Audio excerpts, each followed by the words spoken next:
Elden Ring has some of the strangest, most unsettling things hiding in its world, and most players have never seen them, never triggered them, and never even thought to look. I put this video together because I have spent an embarrassing amount of time in the lands between, and over the years I kept stumbling across things that did not fit, glitches that behaved too consistently to be accidents, enemies that should not be where they are, lore fragments that point towards something the game never explains. When I started pulling on those threads, I realized there was enough here for one long, thorough video. The choice I made when assembling this was to lead with the anomalies that feel most deliberate, most like From Software put them there on purpose, and save the ones that feel genuinely unexplained for later, because I think that order matters. The stuff with clean answers first, and then we walk into the dark. Before I move forward, I'm counting on you to support my channel by clicking that tiny subscribe button so that we can spread these amazing videos to folks like you around the world. Thank you. Let's get into it. The wandering merchant who was never supposed to be there. There is a merchant in the Altus Plateau, southeast of the Erd Tree Gazing Hill Grace, who sits completely alone in an area that has no reason to have a merchant. No nearby dungeon, no quest line that leads you to him. He is simply there, selling arrows and bolts and a single cookbook.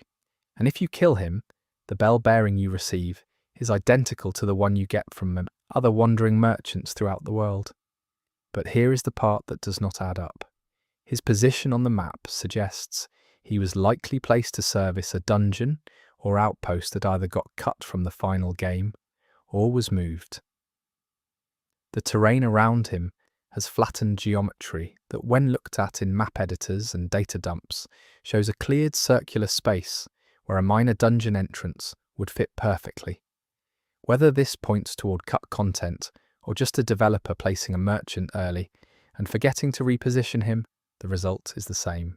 He is stranded, isolated in a field, selling his wares to nobody, and when you sit down and read what he says when you speak to him, the line is slightly different from the other merchants. He says he's been waiting a while. Most players assume that's just flavor text, but none of the other wandering merchants use the word waiting. They use variations of greeting. Only this one waits.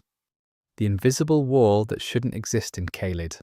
If you travel to the northern edge of Caelid, past the impassable Great Bridge, and you hug the right side cliff wall, there is a point roughly 2 player widths past the grace site where your character stops. Not because of terrain, not because of an invisible ceiling. Your movement is stopped by a flat, vertical, perfectly square collision wall that is floating about 3 feet in front of the actual cliff surface.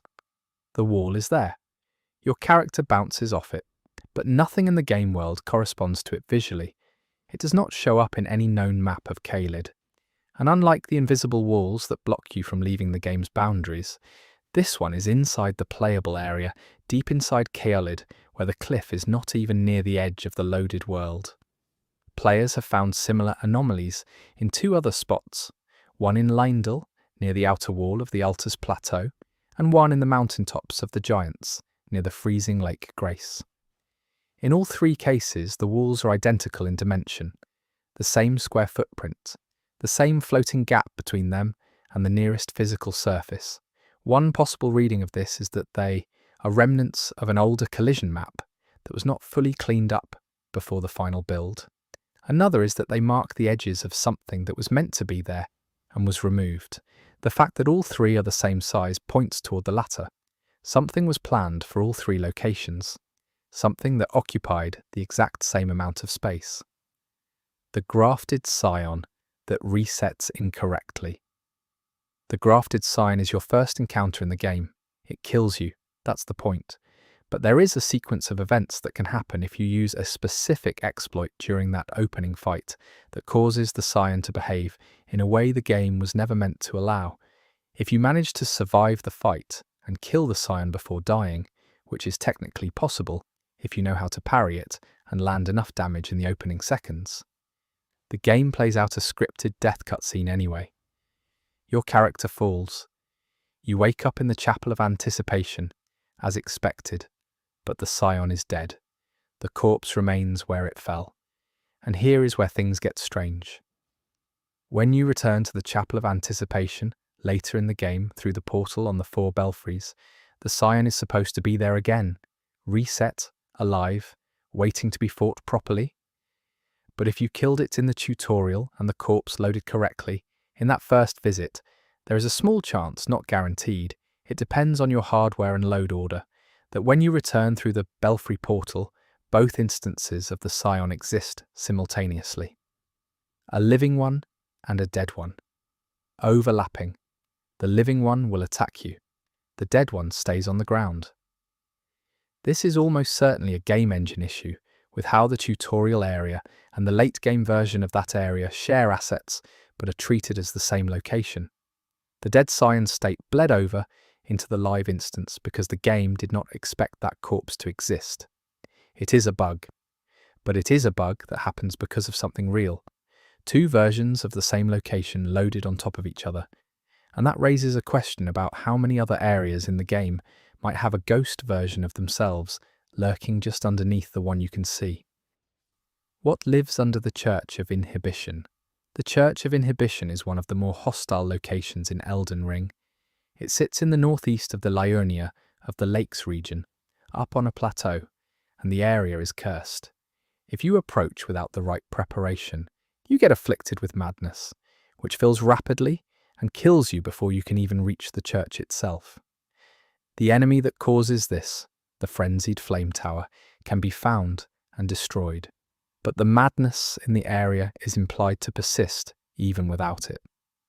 The lore suggests that the Church of Inhibition was built over a site connected to the 3 fingers, the opposing force to the 2 fingers, and that the site was chosen specifically because it was already radiating something. That something is never fully explained in the base game. But if you go under the church, there is a crypt-like space that is partially inaccessible through normal means. It can be reached by clipping through the geometry, something data miners have done, and what you find is a room, a finished room, with floor geometry, wall textures, and a ceiling. It is not a rough draft of a space, it is a completed interior, and it is completely empty.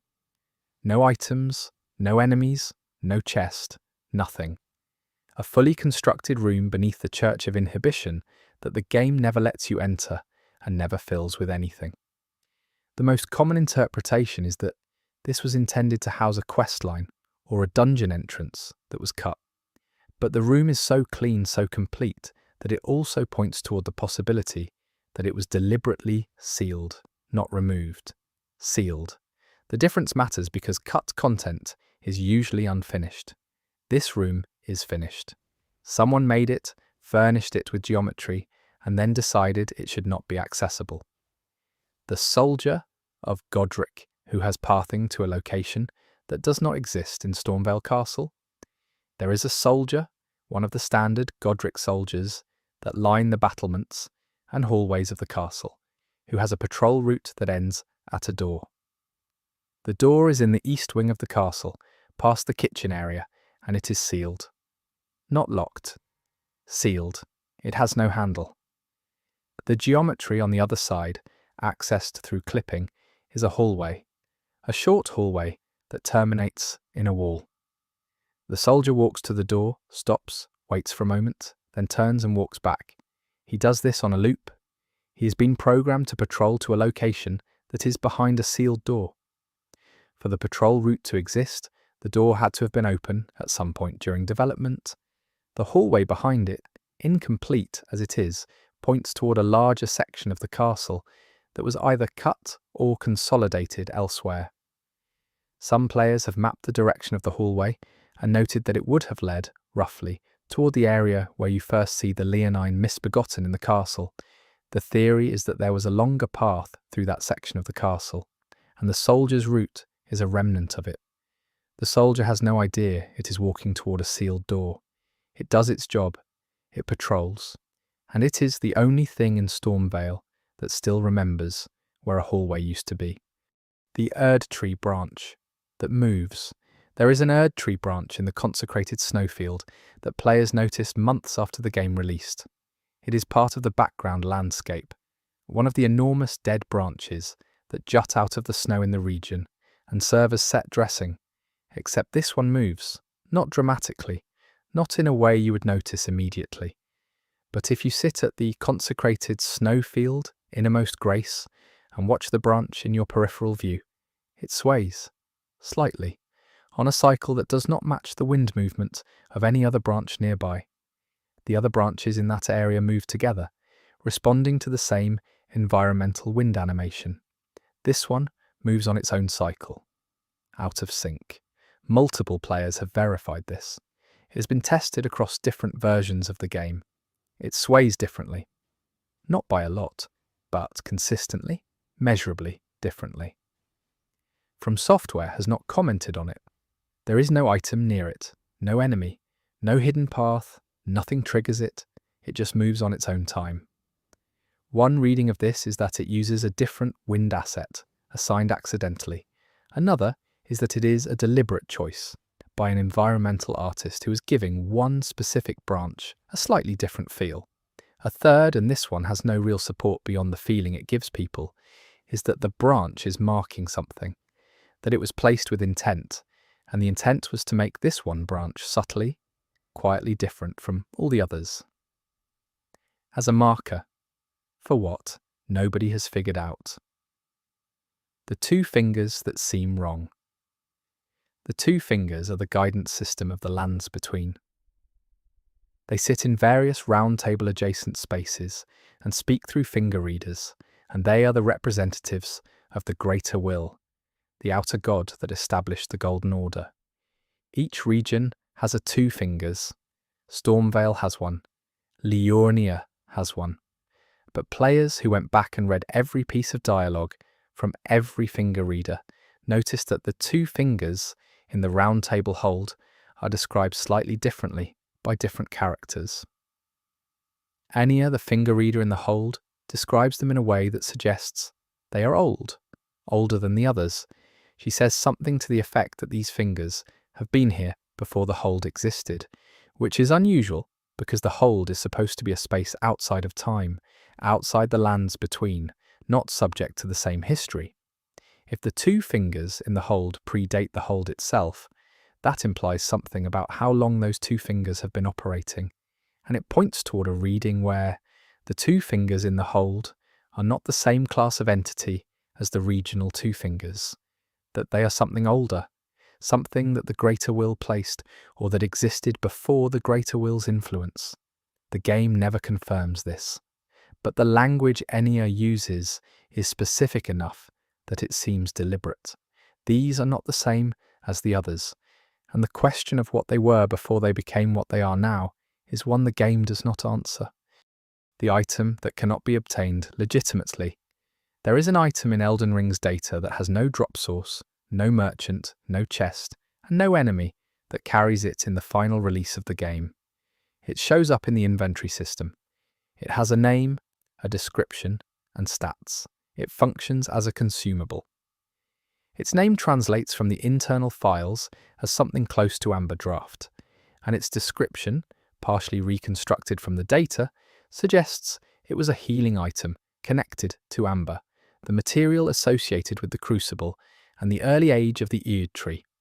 Players have obtained it through save editing and cheat tools, and when used, it applies a brief buff to physical damage negation and causes the character to emit a faint gold light for about 10 seconds. It is finished, fully functional. It simply does not exist in the playable game through any legitimate means. The description points toward the time of the Crucible, when the Erd tree was young and the world was more malleable, when things like amber and gold root were part of the natural landscape. The item reads like something a character might carry from that era, and the fact that it is complete, polished with working art and a working effect suggests it was very close to shipping. It may have been tied to a character or quest line that was removed late in development, but it is there, in the code, working perfectly, waiting for a quest that never came. The Knight's Cavalry. that teleports. The Knight's Cavalry are field bosses that appear at night across the lands between. They patrol roads on horseback. They are aggressive, difficult in the early game, and they vanish at dawn when the sky begins to lighten. Most players have encountered them and know how they work, but there is one specific Knight's Cavalry, the one that patrols the road near the Bridge of Sacrifice in Limgrave, that has been observed teleporting. Not in a way that looks like a gameplay mechanic, in a way that looks wrong. If you follow it for a full patrol cycle, watching carefully, there is a point in its route near the south end of the bridge where the road curves, where the enemy disappears from one position and reappears approximately 20 meters ahead. No animation, no transition, just gone, and then there, further along the road. This has been replicated by multiple players on different hardware, and it seems to happen at the same point in the patrol route every time.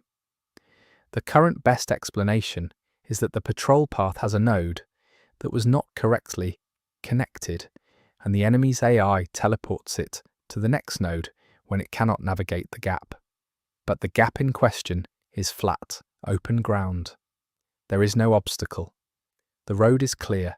If the AI is teleporting because of a navigation failure, the failure is in invisible geometry, something the player cannot see and the enemy cannot walk through. Something that is there, but not there. The deathbird that does not despawn. Deathbirds are night enemies. They appear when darkness falls, and they disappear at dawn. That is how they work. Every single one of them, without exception, across the entire game, except one. There is a deathbird in the Kylid region, near the smouldering church, that has been observed not despawning at dawn.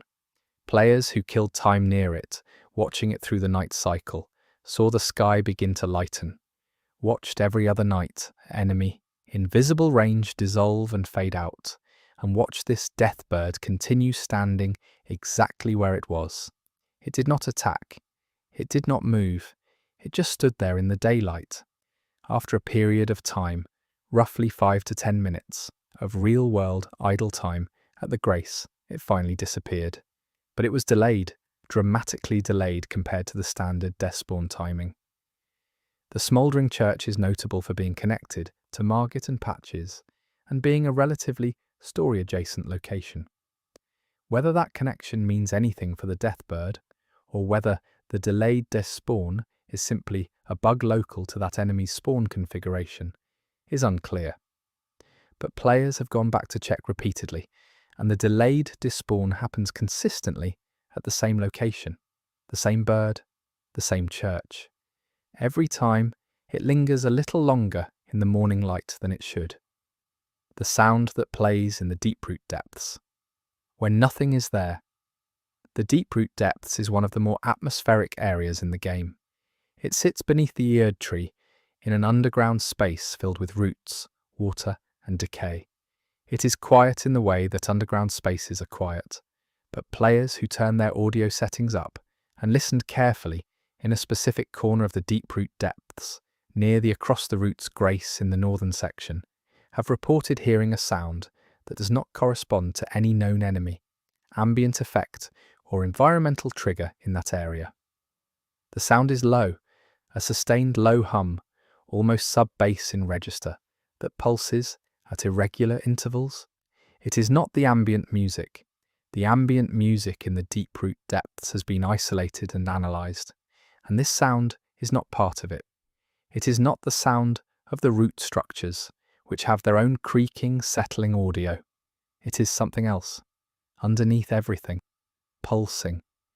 Players who have dug into the audio files believe it may be a misplaced ambient loop that should not be playing in that location, perhaps an asset from a different area that was incorrectly assigned. But the location where it is most audible, in that specific corner near the Grace, is directly beneath where Fear's chamber would be if you were to trace the vertical geography of the Erd tree. Whether that proximity is meaningful or not is a question the game does not answer. It just hums, under the roots, underneath everything. The rune that exceeds what is possible. There is a rune value in Elden Ring that exceeds the maximum value that runes can reach by any known in-game means. Rune arc, golden rune varieties, enemy drops, boss kills, all of these produce specific rune values that are documented. But there is one item in the game's internal economy that, when spawned through unauthorized means, pays out a rune value that exceeds the level cap math. The item exists in the code. It is a Remembrance class item. Its description is partially intact and refers to an entity whose name has been partially corrupted in the data, but which data miners have tentatively linked to a figure associated with the crucible. The rune value it pays out, if converted at Anaya, would be enough to level a character from 1 to well past the soft cap in a single transaction. The item is clearly unfinished. Its art is a placeholder, its description cuts off, but its rune value is defined. Very specifically defined. Not a default value, not a 0, an actual intentional number. The question this raises is what enemy or what story event was intended to give this item. Remembrances come from shard bearers, from the major bosses. If a remembrance exists for an entity that does not appear in the final game, then there was, at some point, a major boss that was cut from Elden Ring. One whose remembrance is still sitting in the data, with its rune payout intact, waiting for a fight that never made it to release. The fort that sends you a message. Fort Faroth in Caelid is where Rykard's dragon, Greol, the enormous elder dragon, rests. Greol is technically a boss, but she does not fight back. She bleeds out if you attack her, and she dies slowly. What most players do not focus on is the fort itself. Fort Faroth is a hostile area full of bats and dragonkin soldiers. There is a room on the upper floor that contains a chest, standard layout, but if you look at the geometry of the fort from outside, the footprint does not match the interior. The building is wider on the outside than the interior space accounts for. This is not unusual in games. Interiors often compress. But the discrepancy at Fort Faroth is significant enough that players measured it using in-game reference points and found that there is space, physical map space, on the south side of the fort's upper floor that is not accessible. The wall is solid. There is no door. There is no breakable section. But the space is there. And when you stand against that south wall on the interior, there is a brief, barely audible audio event, a single low sound, like stone settling, that triggers once, only once, per session. If you reload the area and come back, it happens again. Once, same wall, same location. It does not happen anywhere else in the fort. Whatever is on the other side of that wall, if anything, triggers something on your side. Once, every time. The Crucible Knight. Who hesitates? Crucible Knights are among the most respected enemies in the game. Veteran players approach them carefully. They are precise, they are armoured, and they have the Crucible incantation abilities, the tail, the wing, the horns. They are what remains of an older age of the Erd tree, before the current Golden Order refined it. Standard Crucible Knights behave predictably, but there is a variant behaviour that a small number of players have reported, and it is not tied to a specific location. It is a behavioural state that some Crucible Knights enter under specific conditions that are not fully understood. The behaviour is this: the Crucible Knight stops mid-combat, for a pause that lasts approximately 2 seconds, not a recovery frame, not an attack wind-up, a stop. Its head turns, very slightly, toward a specific direction, and then it resumes attacking. Players who tracked which direction the head turned in multiple observed instances found a consistency. The head turns toward the nearest Erd tree branch. In areas where there is no visible Erd tree branch, the head turns south-southeast, which is roughly the direction of the Erd tree itself from most locations in the lands between. This has been documented in Stormvale, in the Deeproot Depths, and in Lanedale. The Crucible Knight, mid-fight, turns toward the Erd tree for 2 seconds, and then continues. Whether this is an animation quirk, a pathfinding artifact, or something an animator put in deliberately, nobody has confirmed. But it is consistent, and consistent is the most interesting thing an anomaly can be. The troll that kneels Castle Morn has trolls. They are standard enemies, large, slow, carrying weapons sized for creatures their scale. But there is a troll in the lower section of Castle Morn, in the courtyard area near the ballista enemies, that has been observed kneeling, not as part of an attack animation, not as part of a death sequence. Kneeling, on one knee, head down, in a posture that resembles submission or reverence. The troll is alive. If you attack it, it fights back normally. If you leave it alone, it stays kneeling. Other trolls in Castle Morn stand, patrol, or attack on sight. This one kneels. It has been confirmed to be a consistent spawn. It is always there, always in the same posture, always in the same location. No item near it, no scripted event nearby. The troll just kneels in the courtyard while the other trolls around it behave normally. The most grounded interpretation is that the kneeling is a rest state animation that the enemy was given, and that its aggro trigger was set too far away, so it never activates its standing patrol unless you get close enough. But the other trolls in the same courtyard do not use this rest state. They stand, they patrol. Only this one kneels.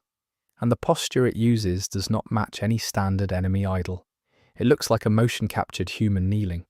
Scaled up to troll size, someone posed this creature. Someone made it kneel in that courtyard and left it there. The shadow that does not match its owner. Shadows in Elden Ring are cast dynamically. Enemies, the player character, environmental objects, they all cast shadows based on the game's lighting system.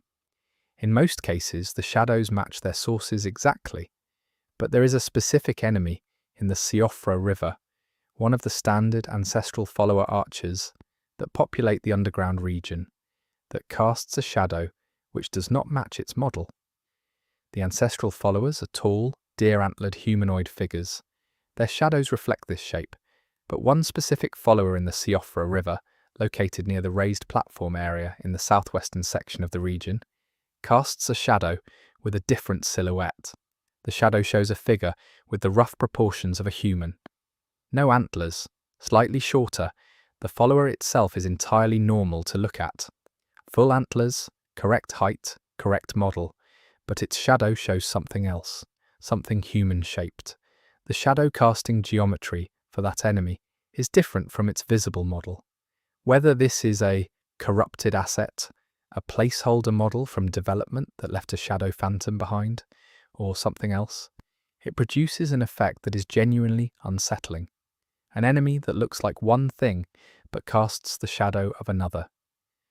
Players who have found it describe the moment of noticing it as one of the stranger experiences the game offers. You see it and you do not stop seeing it. The grace that should not activate sites of grace are placed by the game in specific locations to allow rest and progression. They are deliberate. They are not procedural. Every site of grace was placed by hand. There is, however, a site of grace in the mountaintops of the giants that activates in a location that does not appear on the official map and is not listed in any guide. It is in the northeastern section of the mountaintops, in a narrow pass between rock formations that most players move through quickly on the way to the giant's gravepost grace. If you ride Torrent at a specific angle through the pass, hugging the right wall, there is a grace activation prompt that appears briefly. If you use it, a grace site activates that is not visible on the map. It does not add to your list of discovered graces in the normal way. It sits at an unnamed location. If you rest at it and then open the map, the nearest named grace is highlighted, but you are clearly not at it. You are at this unnamed point. It functions. You can level up. You can access your inventory.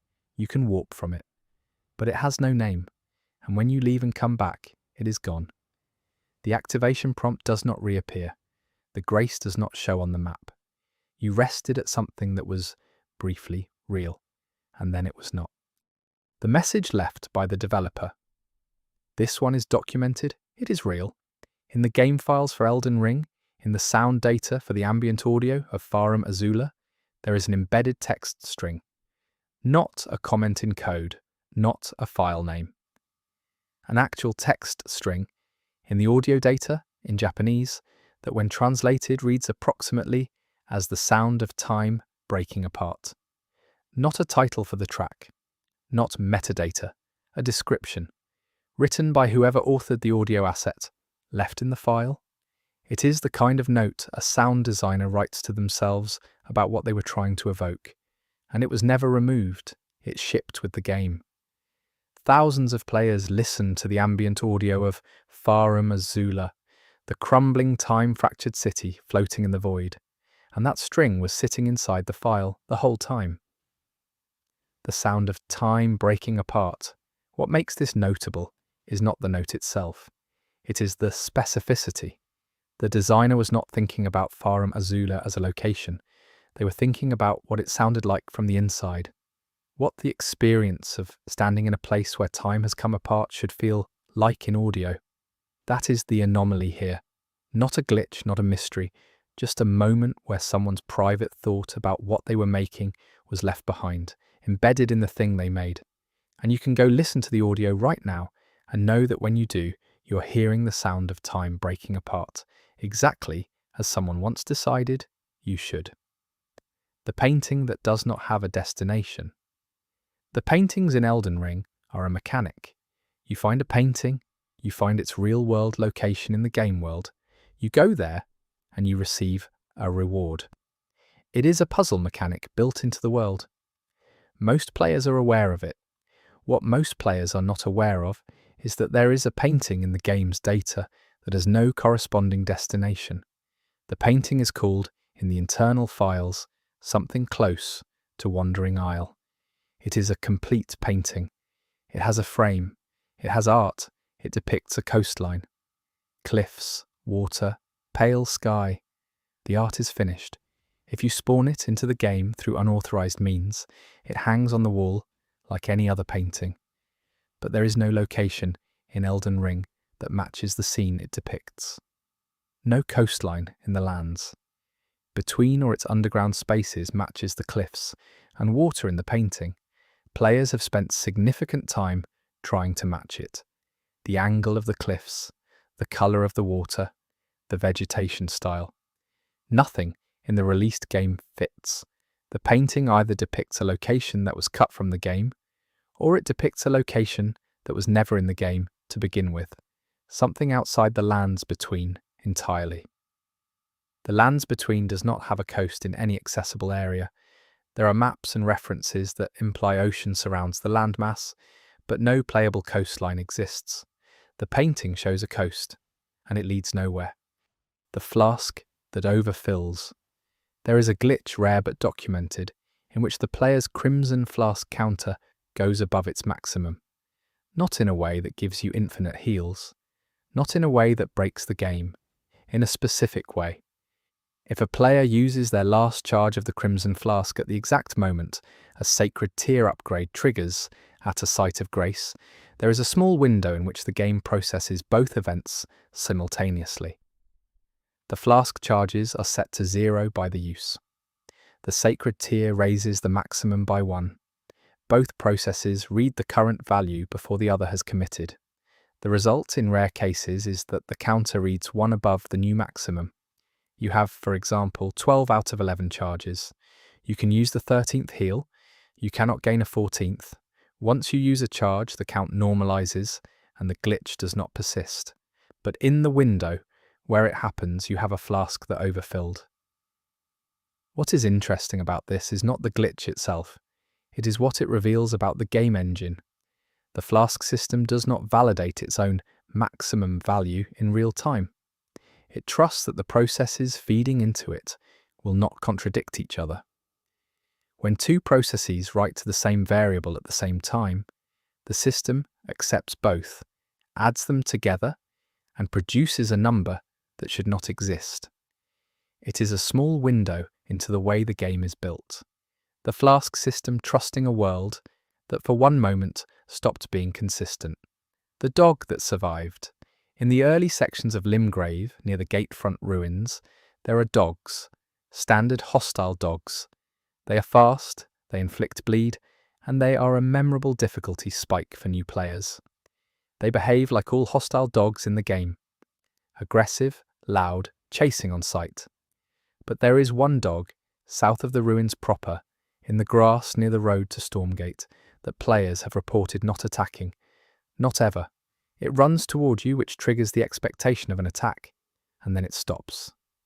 Just outside its attack range. It does not bite, it does not move away, it stands there, just outside the range where it would normally commit to an attack, and it waits. If you walk away, it follows at the same distance. If you turn and face it, it stops. If you attack first, it fights back and dies like any other dog.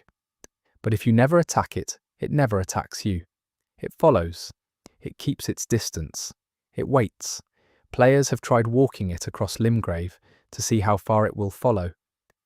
The answer is a significant distance. It follows the road. It avoids cliff edges. It cannot cross certain grace-adjacent areas where it stops and waits again. But if you come back, it resumes following. It is a hostile entity that has chosen or been set to not be hostile to this one player if this one player does not strike first. And if you ever look behind you while crossing Limgrave, and there is a dog following at a careful distance, not attacking, just following, it is probably this one. The Erd Tree's fourth root. The Erd Tree has 3 primary roots that reach down into the earth and are accessible in the game. The root system is part of the environmental design and the lore. Roots connect the Erd Tree to the deep root depths, which connects to the Siofra River, which connects to the Nokron and Nokstella spaces. The root network is the Erd Tree's reach underground. Players who have mapped the root system using data mining tools found something unexpected. There is a 4th root. It is in the geometry. It goes down. It does not connect to any accessible space. It terminates in the map data below the deep root depths. In a section of terrain that has no playable content, no textures, no enemies, no items, just the root going into blank space. The root is fully rendered where it can be reached. In the sections below, where the game loads, it simply stops. Not because it ends, but because the game stops loading terrain. Whether the root was always intended to terminate here, or whether something was meant to be below the deep root depths that never made it into the game, is not clear. But the deep root depths is already below the playable world. And below the deep root depths, going deeper still, there is one more route reaching into nothing. The night that lasted too long. This is the last anomaly in this video, and it is the strangest one to describe, because it is not about a glitch or a piece of cut content. It is about time. A player documented very carefully a session in Elden Ring in which the in-game night cycle did not advance. They had rested at a grace at night. Night enemies spawned. They spent time in the area. They continued playing. Night did not end. The sky stayed dark. The stars did not move. They tried resting at a second grace. Night stayed. They tried fast travelling. Night stayed. They tried dying. Night stayed. They played, by their account, approximately 4 hours of real time in a night that would not end. Night enemies never despawned. The deathbirds never faded. Every hostile that only appears in darkness was still there. Hours passed when the cycle should have turned. Eventually, and the player was not able to identify what caused it, the sky went to dawn normally. Everything despawned. The world returned to day. They have never been able to replicate it. The session happened once, one night in the lands between, that lasted 4 hours of real time, with no clear trigger and no clear resolution. The current technical explanation is a halted time variable, a bug in the internal clock that governs the day-night cycle, possibly triggered by a specific combination of session duration, save state, and area loading. That explanation is probably correct, but the player who lived through it described the experience as playing the game from inside something that would not let the morning come. 4 hours of real night, and then, without warning, dawn. The Albinauric who walks in circles. There is an Albinauric in the village of the Albinaurics in Liurnia who does something no other Albinauric in the village does. The village is populated with lower Albinaurics the half-formed ones who crawl and roll, and upper albinorics, the white-robed ones who stand and move with more intention. Most of them have simple patrol patterns or idle states. They stand, they shuffle, they move a short distance and return. But one upper albinoric, positioned near the southern end of the village close to the cliff edge, walks in a circle. A perfect circle, not an oval, not a meandering loop. A circle, roughly 8 meters in diameter, that it traces continuously without deviation. It does not look at anything, it does not pause, it does not react to environmental changes around it. It simply walks in its circle. Other albinorics nearby are dormant, crouching, or facing the center of the village, as if waiting for something. This one moves. It has been moving since you arrived, and it will be moving after you leave. Players who stayed and watched it for extended periods reported that it never once broke the pattern. It never stopped. It never changed direction. It walked its circle with a kind of dedication that nothing else in the village shares. The most grounded interpretation is that its patrol node was setting correctly, and the two endpoints loop back on each other, creating a continuous circle rather than a back and forth. But there is something in the way it walks that does not quite fit a broken patrol. The radius is too clean. The movement is too consistent. Someone may have intentionally set this albinoric to circle as a detail, as a thing that a player sitting and watching the village would eventually notice. A figure who has been walking in circles for so long that it no longer knows it is doing it. The golem that watches the gate. There is a stone golem stationed at the base of the divine tower of Limgrave, the tall structure on the eastern island that requires crossing the Stormgate Bridge area and navigating through enemy territory to reach. Golems in Elden Ring are static sentinels. They do not patrol. They stand in their position and attack when something enters their range. This behaviour is consistent across every golem in the game, except one.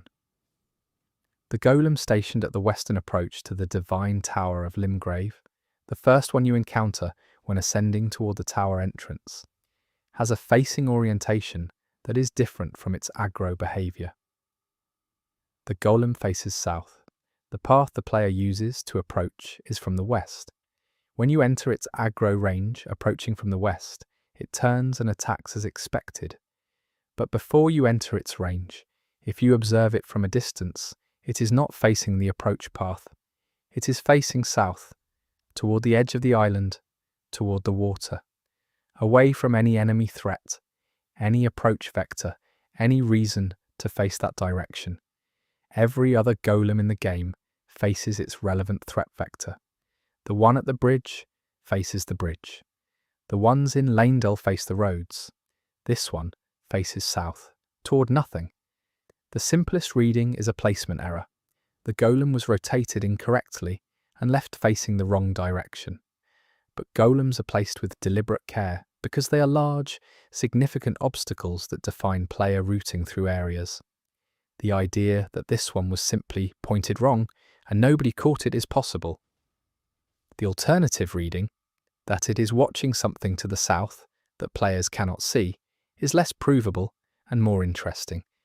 The bell that rings, without being struck. Bells in Elden Ring are environmental objects. They hang in churches and ruins and tower structures. Most of them are purely decorative. Some respond to physical interaction, swinging when struck. But there is a bell in the Church of Eerie in Liurnia, the small ruined church where the spirit jellyfish ashes are found near the tutorial's edge, that rings without being struck. The ring is quiet. Not the large tolling bell sound of a full church bell, a smaller tone, a single sustained note that plays on an irregular interval. It has been heard at this church by multiple players who were not in combat, who had not struck anything nearby, and who listened carefully. The bell at the top of the church structure produces the sound. The interval is not periodic. It is not a 10-second loop or a 30-second loop. It plays when it plays. Sometimes players wait 5 minutes and hear it once. Sometimes they hear it twice in rapid succession, and then nothing for a long period. The sound file is not in the Church of Erith's listed ambient audio for that area. It is a bell sound, clearly, but its trigger source has not been cleanly identified in any data review. One theory is that it is a distant ambient sound from another bell that has been positioned incorrectly and appears to originate from this church when the player stands at a specific angle. Another theory is that it is triggered by something in the environment that has not been identified. The church is close to the edge of the tutorial area.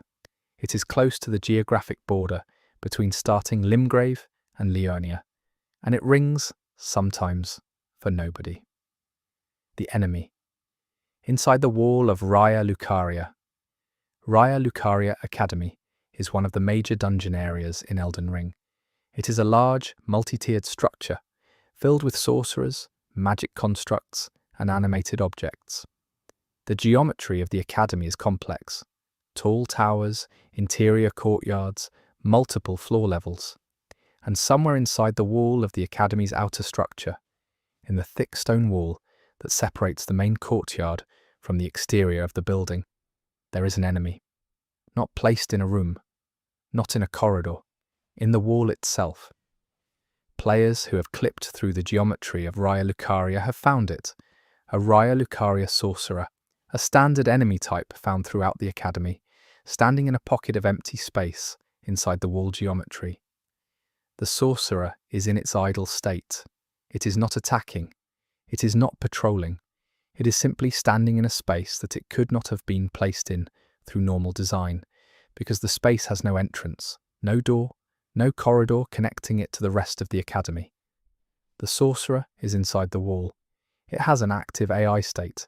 If you clip through to reach it, it will attack you. If you kill it, it drops its standard items. It is a fully functioning enemy that exists inside a solid wall. The most straightforward explanation is a placement error where the level designer dropped the sorcerer into the wrong layer of the geometry and the error was not caught before release. But the fact that it is in its idle state, calm, standing, not the panic state that enemies sometimes enter when placed incorrectly, suggests it does not know it is inside a wall, it thinks it is in a room. The spectral horse. That appears once Torrent, the player's spectral steed, is yours. It is your companion. The game establishes this through the story, through Melina, through the way the spectral steed whistle works exclusively for you. Torrent is not an enemy mount. It is not a creature that appears in the world independently, except once.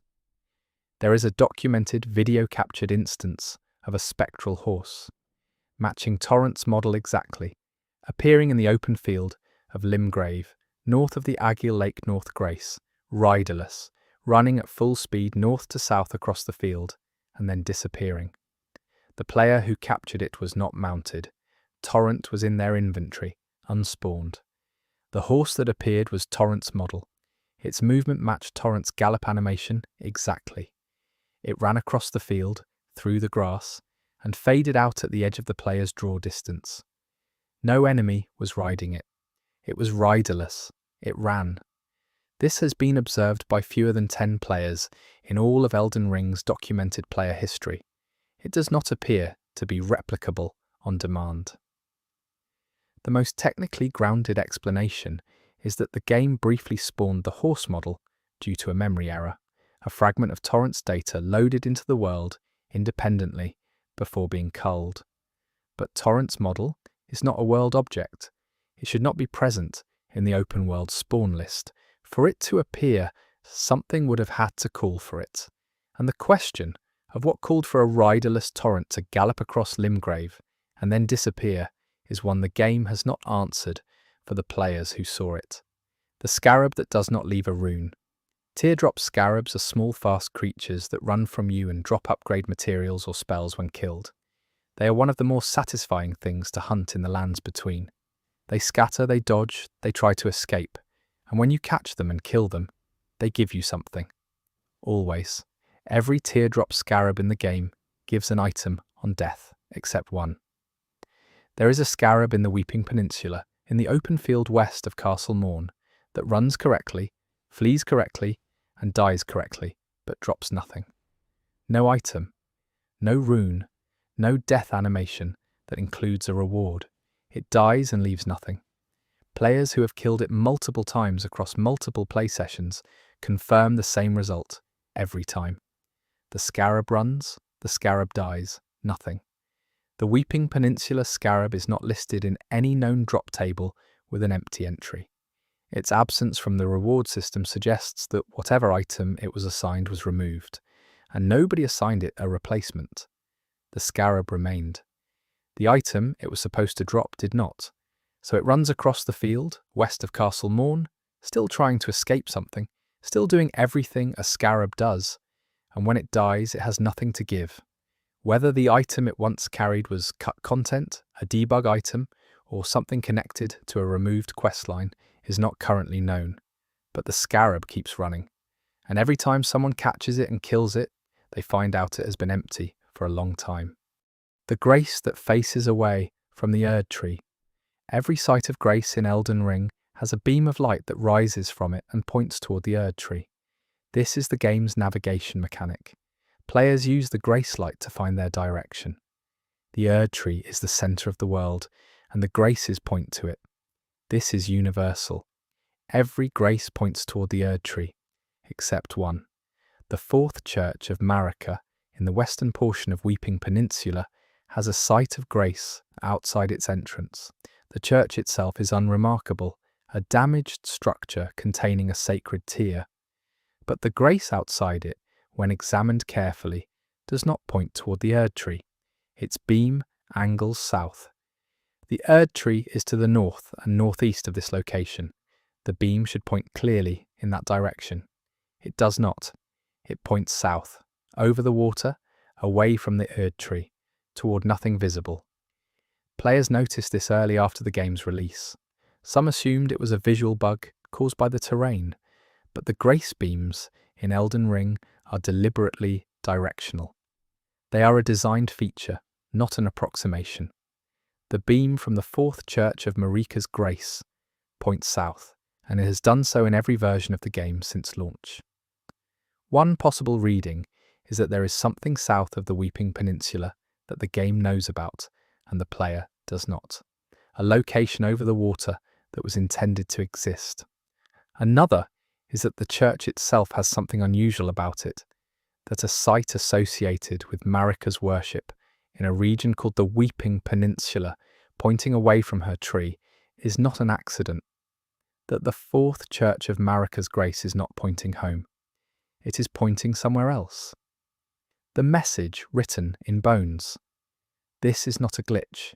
This is something a player found in the environment, in the mountaintops of the giants, in the snow-covered wasteland that serves as the approach to the Forge of the Giants. There is a field of bones, giants' bones. Enormous skeletal remains half buried in the snow, the remnants of the war between the Erd tree's forces and the giants of old. These bones are environmental detail. They are everywhere in the region. Players do not think of them as deliberate arrangements. They are scenery.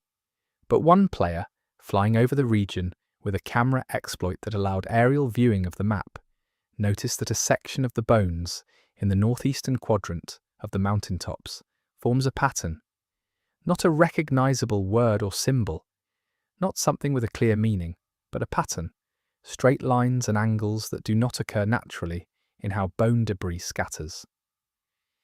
In random bone distribution, the geometry is irregular, chaotic. The section in the northeastern quadrant has lines, parallel runs of bones, two right-angle junctions. When mapped from above, it resembles something. Players have disagreed about what. Some see a partial character from an ancient script. Some see an architectural diagram. Some see nothing intentional at all, arguing that pattern recognition is doing the work. But the lines are there, measurably straight, measurably parallel, in a field of otherwise random scatter. If the bones were arranged deliberately, it was done knowing almost no one would see it. The arrangement is only visible from above, and there is no in-game way to achieve the altitude required to see it. Someone arranged those bones for a camera they expected no one to have. The Finger Maiden who has no destination. Finger Maidens in Elden Ring serve Tarnished who are guided by the two fingers. They are rare in the world. Hieta, the most prominent one you encounter, follows a specific questline that takes her from location to location, across Liurnia, and eventually toward the Frenzied Flame. Her questline is one of the more complete narratives in the game. But in the data files, there are two additional Finger Maiden models that are not used in the released game. One appears to have been a variant of Hieta at a different stage of her transformation. The other is entirely distinct. A different character model with different clothing and with associated dialogue files that are partially complete. The dialogue is in Japanese and has been translated by players fluent in the language. The content of the dialogue suggests she was intended to guide the player toward a location called, roughly, the Salt Shore. No location by that name, or anything phonetically adjacent to it, exists anywhere in the released game. She speaks about waiting by the water. She references a light the player may carry without knowing it. She has an introduction line, a follow-up line for when the player leaves and returns, and what appears to be a final line that acknowledges the player leaving her behind permanently. 4 lines of dialogue, an introduction, a continuity, a farewell, a complete interaction arc for a character that was removed before the game shipped, and she was going to take you somewhere that does not exist. The dragon that does not fight in the Caelid region. There are several dragons, field bosses, that require significant effort to defeat and drop dragon hearts, used for purchasing incantations. They are aggressive. They breathe rot, fire, and lightning. They are among the more dangerous field encounters in the game, but there is a dragon in the far southeast of Caelid, at the edge of the map near the cliff that overlooks the invisible border of the playable zone, that does not fight. It is alive. Its idle breathing animation runs. Its eyes open and track your position when you approach, but it does not attack. It sits. It watches you. You can stand directly beneath it, in a position where any other dragon would immediately begin an attack sequence. And this dragon does nothing. It watches. If you attack it, it fights back, and the normal combat initiates. But if you do not attack, it simply watches you. It never initiates. Players have stood beneath it for extended periods without triggering any aggression. The dragon near the cliff edge in southeastern Caelid is passive. It is passive in a game where no other overworld dragon is passive. The technical explanation most commonly offered is that its aggro trigger was never properly set, leaving it in a perpetual non-hostile state. But the fact that it still tracks your position, that its eyes follow you, means its perception is working correctly.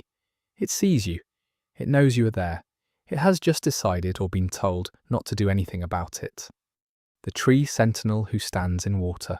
Tree Sentinels are golden-armoured, mounted knights, who guard specific areas of the lands between. They are intimidating. They are powerful. They are mounted, meaning you need Torrent to compete effectively in the open field against them. And they are always on land. They patrol roads, they guard grace sites, they stand in open fields. They do not go into the water, except one.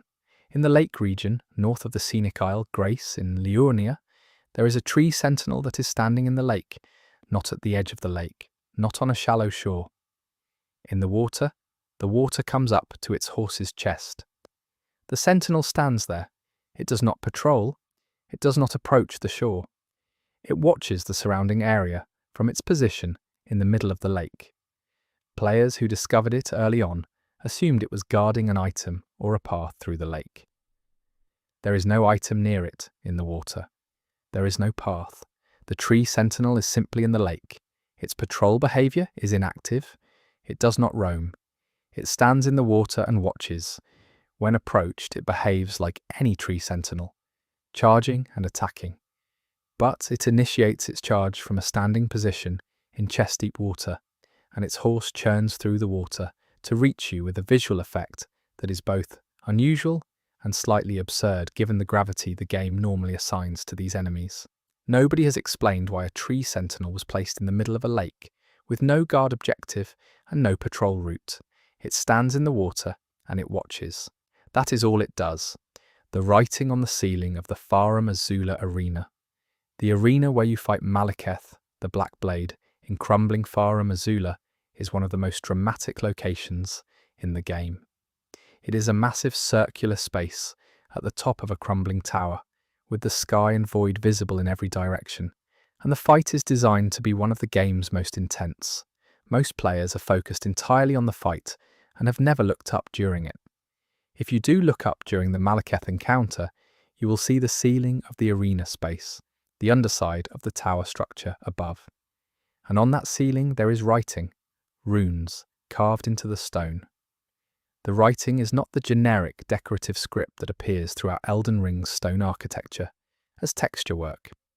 These are specific characters from the Elden Ring runic alphabet, used in item descriptions and environmental storytelling. Players who have paused the fight, died intentionally while looking up, and taken screenshots to analyze the ceiling have translated portions of the text. The translation is imprecise because the ceiling curves, and some characters are obscured by architectural damage, but the legible portions read as something approximating a name and a command, a name that has been partially damaged, and a command that reads, in one interpretation, as "seal here." Written on the ceiling of the chamber, where Malekith, keeper of the Rune of Death, conducts his fight. Seal here. Whether this refers to Malekith's role in sealing the Rune of Death away from the world, whether it predates Malekith and refers to something older sealed in Farum Azula, or whether it is decorative text that happens to form readable words, has not been determined, but it is there, above the fight, seal here. The perfumer who heals enemies. Perfumers are a specific enemy type that uses perfume-based incantation attacks. They throw scented bombs, they apply buffs. Most players recognize them from the Altus Plateau and the later sections of Leyndell. What most players do not know is that the perfumer's healing effect, the cloud of restorative scent they can deploy, does not exclusively target enemy factions. Under specific conditions, a perfumer will deploy its healing cloud, and the cloud will heal the player character. Not enemies in the area. The player. This has been documented in the Altus Plateau and in one section of Leyndell near the outer wall. The conditions under which it happens are not fully understood. Some players believe it triggers when the player is the closest entity to the perfumer when the cloud deploys. Some believe it is a faction error that causes the perfumer to misidentify the player's alignment. Some believe it only happens in specific areas where a different faction system is in play.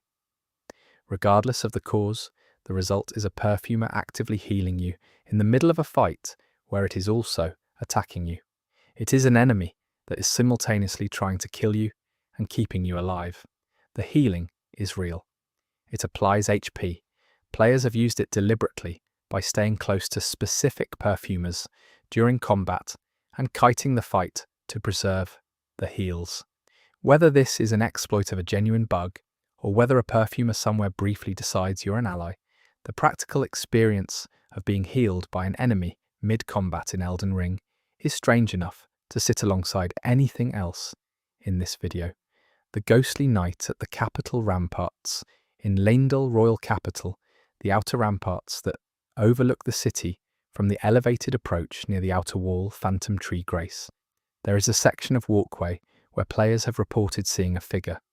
Not an enemy, not an NPC, a figure that appears at the far end of the walkway, standing, and then is not there when you approach. The figure is the right height and proportions for a knight. It stands at the end of the walkway for a few seconds and is simply gone by the time you reach the spot. It cannot be attacked, it does not aggro, it is not interactable, it is there, and then it is not.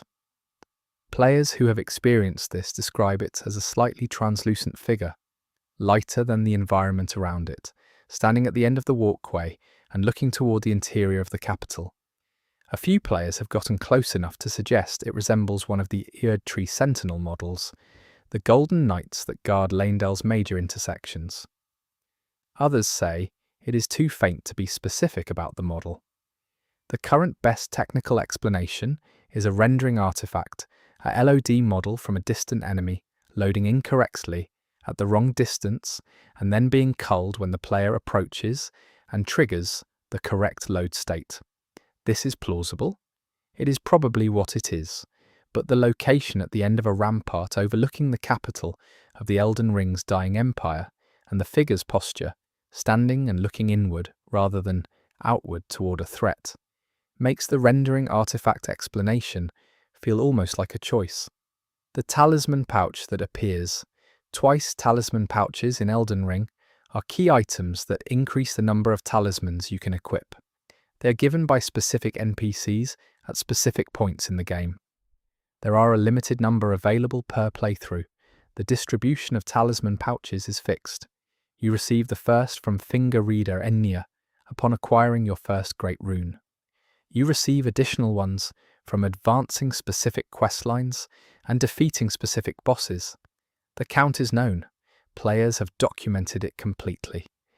Except there is a condition, rare and not fully reproducible, in which a player receives a duplicate talisman pouch, not from a different source, the same pouch from the same source twice. The duplication has been observed most frequently in connection with the first pouch from Enya. Under conditions that involve a specific sequence of menu actions, after receiving the pouch, the item is granted a second time. The player ends up with 2 copies of the same talisman pouch in their inventory. Using the second copy does not grant an additional talisman slot. The game recognizes it as a duplicate, and the effect does not stack. So the player has a talisman pouch they cannot use, an extra one, a copy of something that was already given to them, that now sits in their inventory doing nothing. A perfectly formed key item with nowhere to go.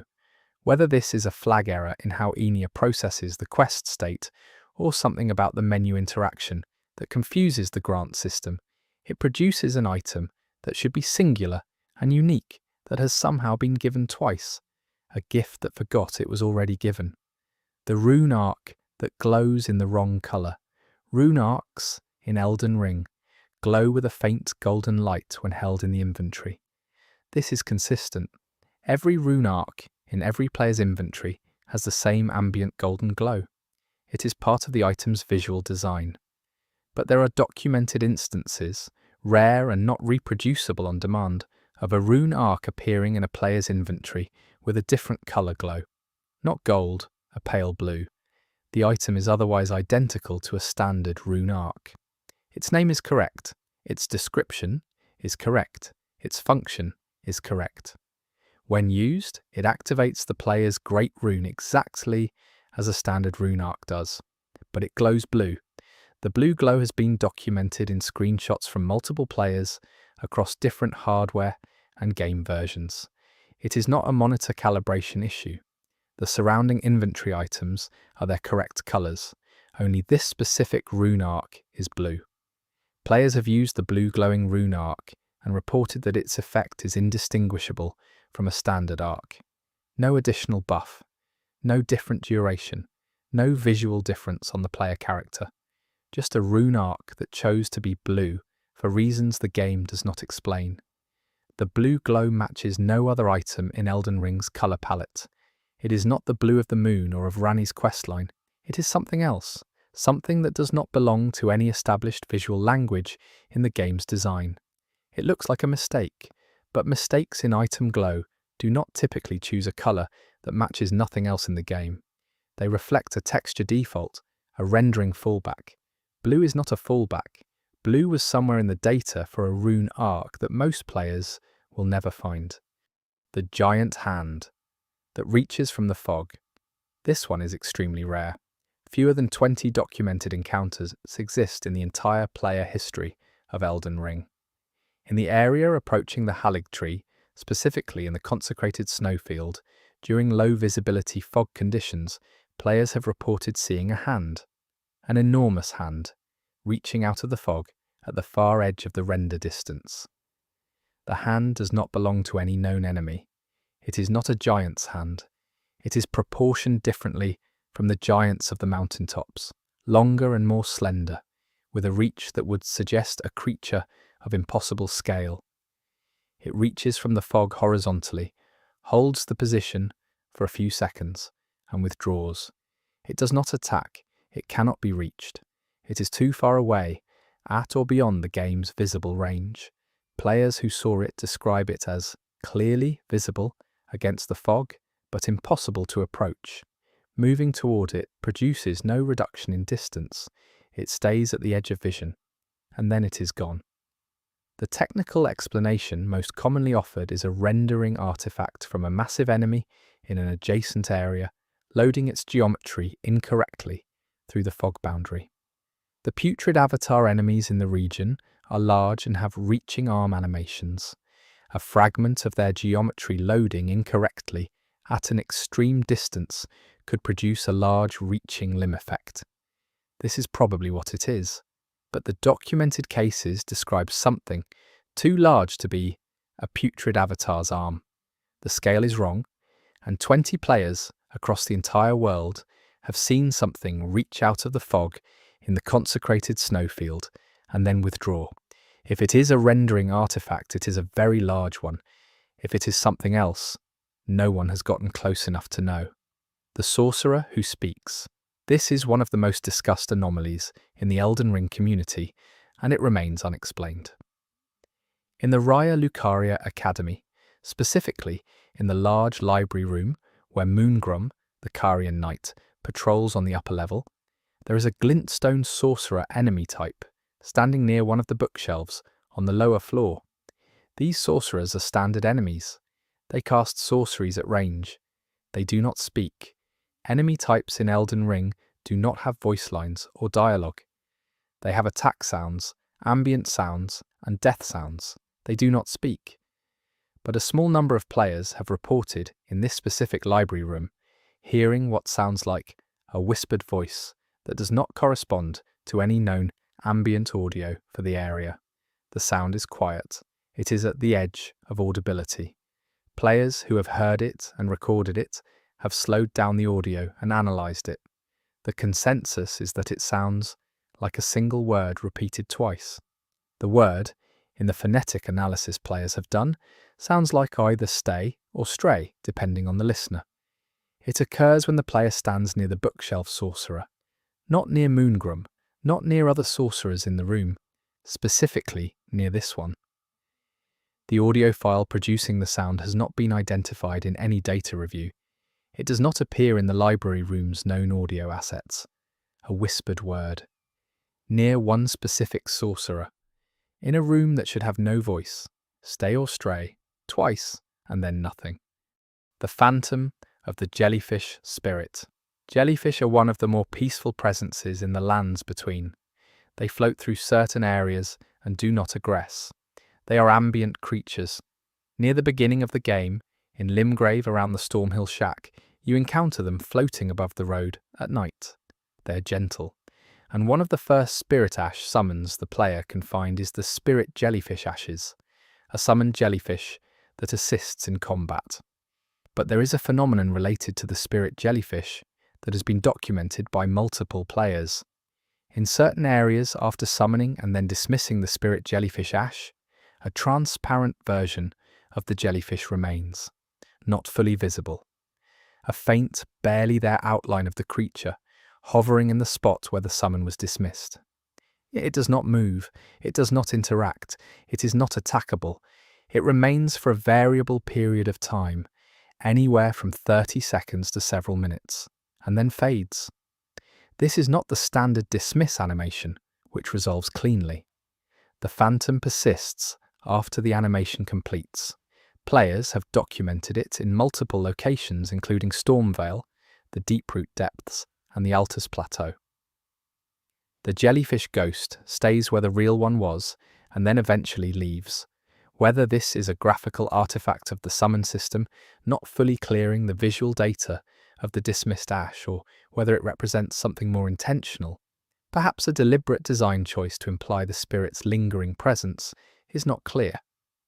But the ghost of the jellyfish stays for a while, in the spot where it was called, as if it does not want to go, the cave that moves its entrance. Celia Crystal Tunnel in Caelid is a notable early game shock. The game can drop you there without warning through a specific chest trap in Limgrave, and the enemies inside are wildly out of your expected power range. It is a cruel and deliberate design moment, but there is something about the external geography of Celia Crystal Tunnel that players who approached it from the outside, walking to it normally, have noted. The tunnel entrance location on the map does not precisely match the physical entrance in the terrain. Not by a large margin, but by enough that if you navigate to the map marker, you're standing about 15 meters north of the actual entrance. The actual entrance is south, set into the cliff face. The map marker is at a slightly different position. This discrepancy exists in every version of the game and on every platform. It has never been corrected.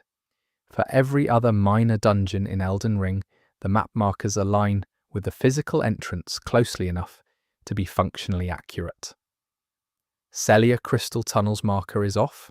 The most likely explanation is a placement error during development that was never corrected because the dungeon is primarily accessed through the trap chest, not through natural exploration, and nobody noticed the marker was wrong because most players were teleported in. But it means that if you are navigating to Celia Crystal Tunnel by map, you will arrive 15 meters north of it and have to look around to find the entrance. The cave hides its own location, slightly, consistently, as if it does not want to be found the normal way. The two versions of the same night, Elden Ring's night sky, is a consistent visual backdrop. The stars are placed deliberately. They are not a random particle system.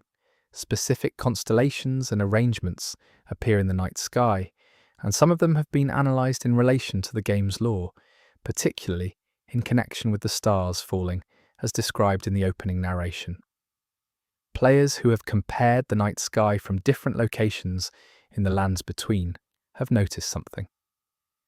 The night sky in the mountaintops of the Giants is different from the night sky in Limgrave. Not slightly different due to atmospheric haze or elevation colouring. Different in terms of star positions. Specific star clusters visible in Limgrave at night are not visible in the mountaintops, and vice versa. The mountaintop's night sky has a central bright cluster that does not appear in the southern regions of the map.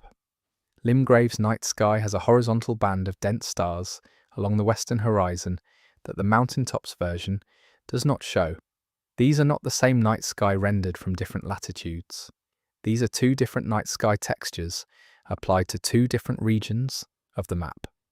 Whether this is a technical decision made to optimize rendering at different altitudes, or a deliberate lore choice implying that the mountaintops exist in a different relationship to the heavens than the southern regions, nobody at From Software has said. But the stars are different depending on where you stand. And in a world where stars falling from the sky is a significant event, the fact that the sky itself looks different from different places points towards something. The rune bear that does not roar. Rune bears are terrifying. They are one of the most aggressive overworld enemies in the game.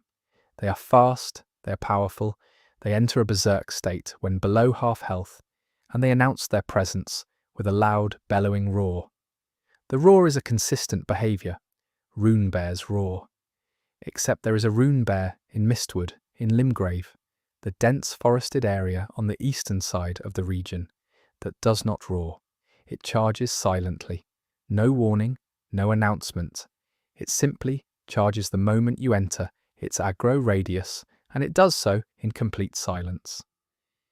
Players who were in Mistwood without prior knowledge of this rune bear have reported hearing nothing and then being hit by the bear before understanding what happened.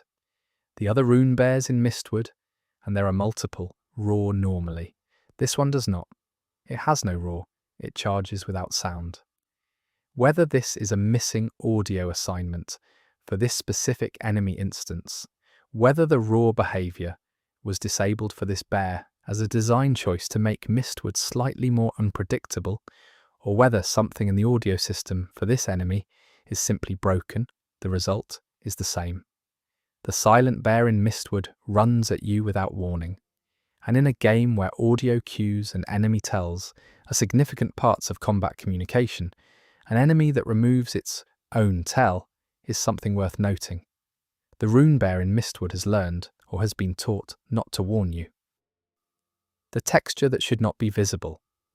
In the early areas of the Stormvale Castle approach, there is a stretch of cliff wall that faces northwest, overlooking the lower terrain toward the coastal cave area.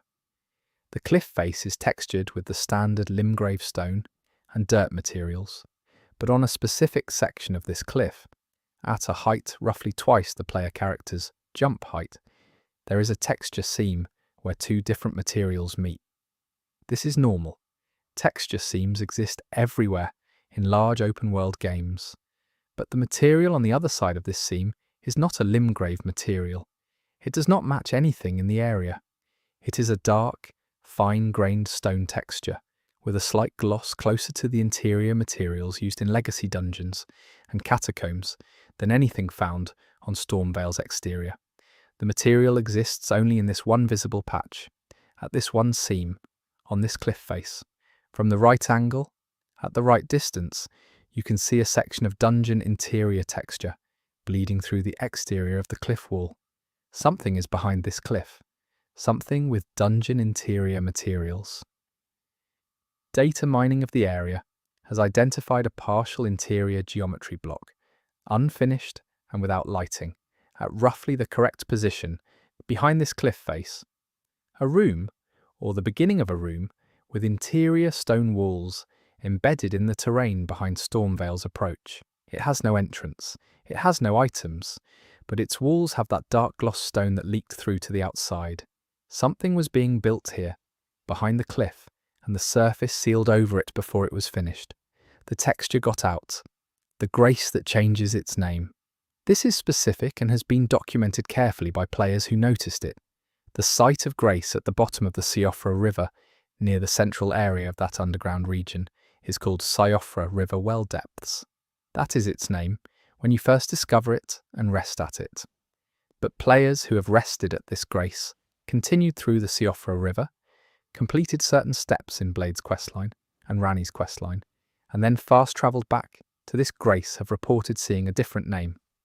Not Siofra River Well Depths. A different name. The name that has been reported, and it has been reported by enough players to be considered confirmed, is simply the Depths, not the full name. Just the Depths. The grace functions identically. The beacon is in the same position, but the name displayed in the upper portion of the screen, when you select it from the fast travel menu, shows the Depths instead of Siofra River. Well depths under specific questline conditions that have not been fully mapped. Players who noticed the name change and fast-travelled back found the name had changed on their map as well. For that session. When they reloaded, the name had reverted. This has not been explained. A site of grace that changes its name under unknown conditions, briefly, before going back to what it was. The Depths is not the name of anything else in Elden Ring. It is not a place, but for a brief window after something happens, one grace thinks that is where it is. The invisible enemy at the round table. Hold the round table. Hold is a safe zone. Enemies do not exist in the round table hold. It is a hub area, a space between encounters, and the game reinforces this by removing all threat from the space. Nothing attacks you there, except players have reported being hit by an invisible projectile in the round table hold. Not as a result of a bug carried over from combat, not from an item or equipment malfunction, an invisible something striking them in the hold while no enemy is present. The hit produces a visual impact effect. It deals a small amount of damage. It is a physical attack impact, not an elemental or status effect. Players who have experienced it were standing in the central room of the hold, near the large table, when the impact occurred. Some players have experienced it once and never again. Some have experienced it multiple times across different sessions. The damage is always small. The impact effect always appears at the same height, roughly chest level on the player character, and it always comes from the direction of the double doors at the hold's far end. The doors that lead to an inaccessible area. The round table hold's far doors are always closed. There is never anything behind them in normal gameplay. And something from behind those doors has, on rare occasions, hit players standing in the central room. Something small, something that travels at projectile speed, something that the game's safe zone designation did not account for. The warrior jar that cries Iron Fist. Alexander, also known as Warrior Jar, is one of the more beloved characters in Elden Ring. He is a large clay jar who has stuffed himself with warriors and journeys to improve himself through combat. He is earnest and kind, and his questline is one of the more emotionally resonant in the game. When you complete his questline, and he is defeated in his final encounter, the item you receive is Alexander's innards, and the game handles the moment with a quiet gravity. Players who examined Alexander's model during his questline noticed that he has a facial expression system.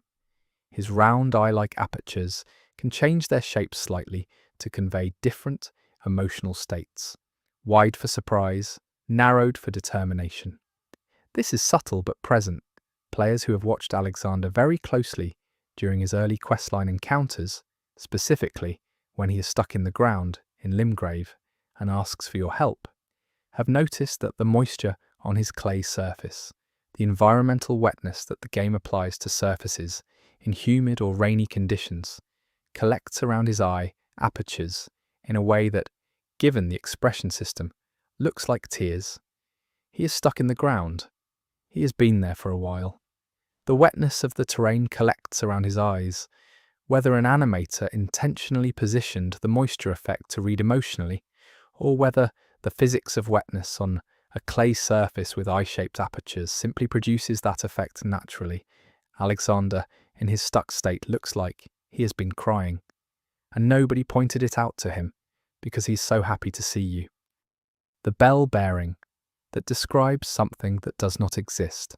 Bell bearings in Elden Ring are items you give to the Twin Maiden husks at the Round Table Hold to allow them to sell the associated merchant's inventory. Most bell bearings come from merchants you have killed or from specific locations in the world. The description of each bell bearing tells you something about its origin. Most of them are brief and thematic, but there is a bell bearing found in a specific location in the Altus Plateau, dropped by a merchant in that region, whose description references a location that does not exist in the game. The description mentions the bearer having travelled from a place called the Drowned Coast to reach the lands between. No location called the Drowned Coast, or any translation variant of that name, exists in Elden Ring, in its DLC, or in any of the supplementary lore material that has been released. The lands between is implied to have surrounding lands and seas, but they are not named and they are not accessible. The Drowned Coast is a name from nowhere. It appears in a bell-bearing description attached to one specific merchant's history, and it does not correspond to anything in the game's known world. Whether it is a reference to cut content, a name from a version of the game's world that was changed before release, or a detail that was added to give the wandering merchants a sense of origin without committing to anything specific, is not clear.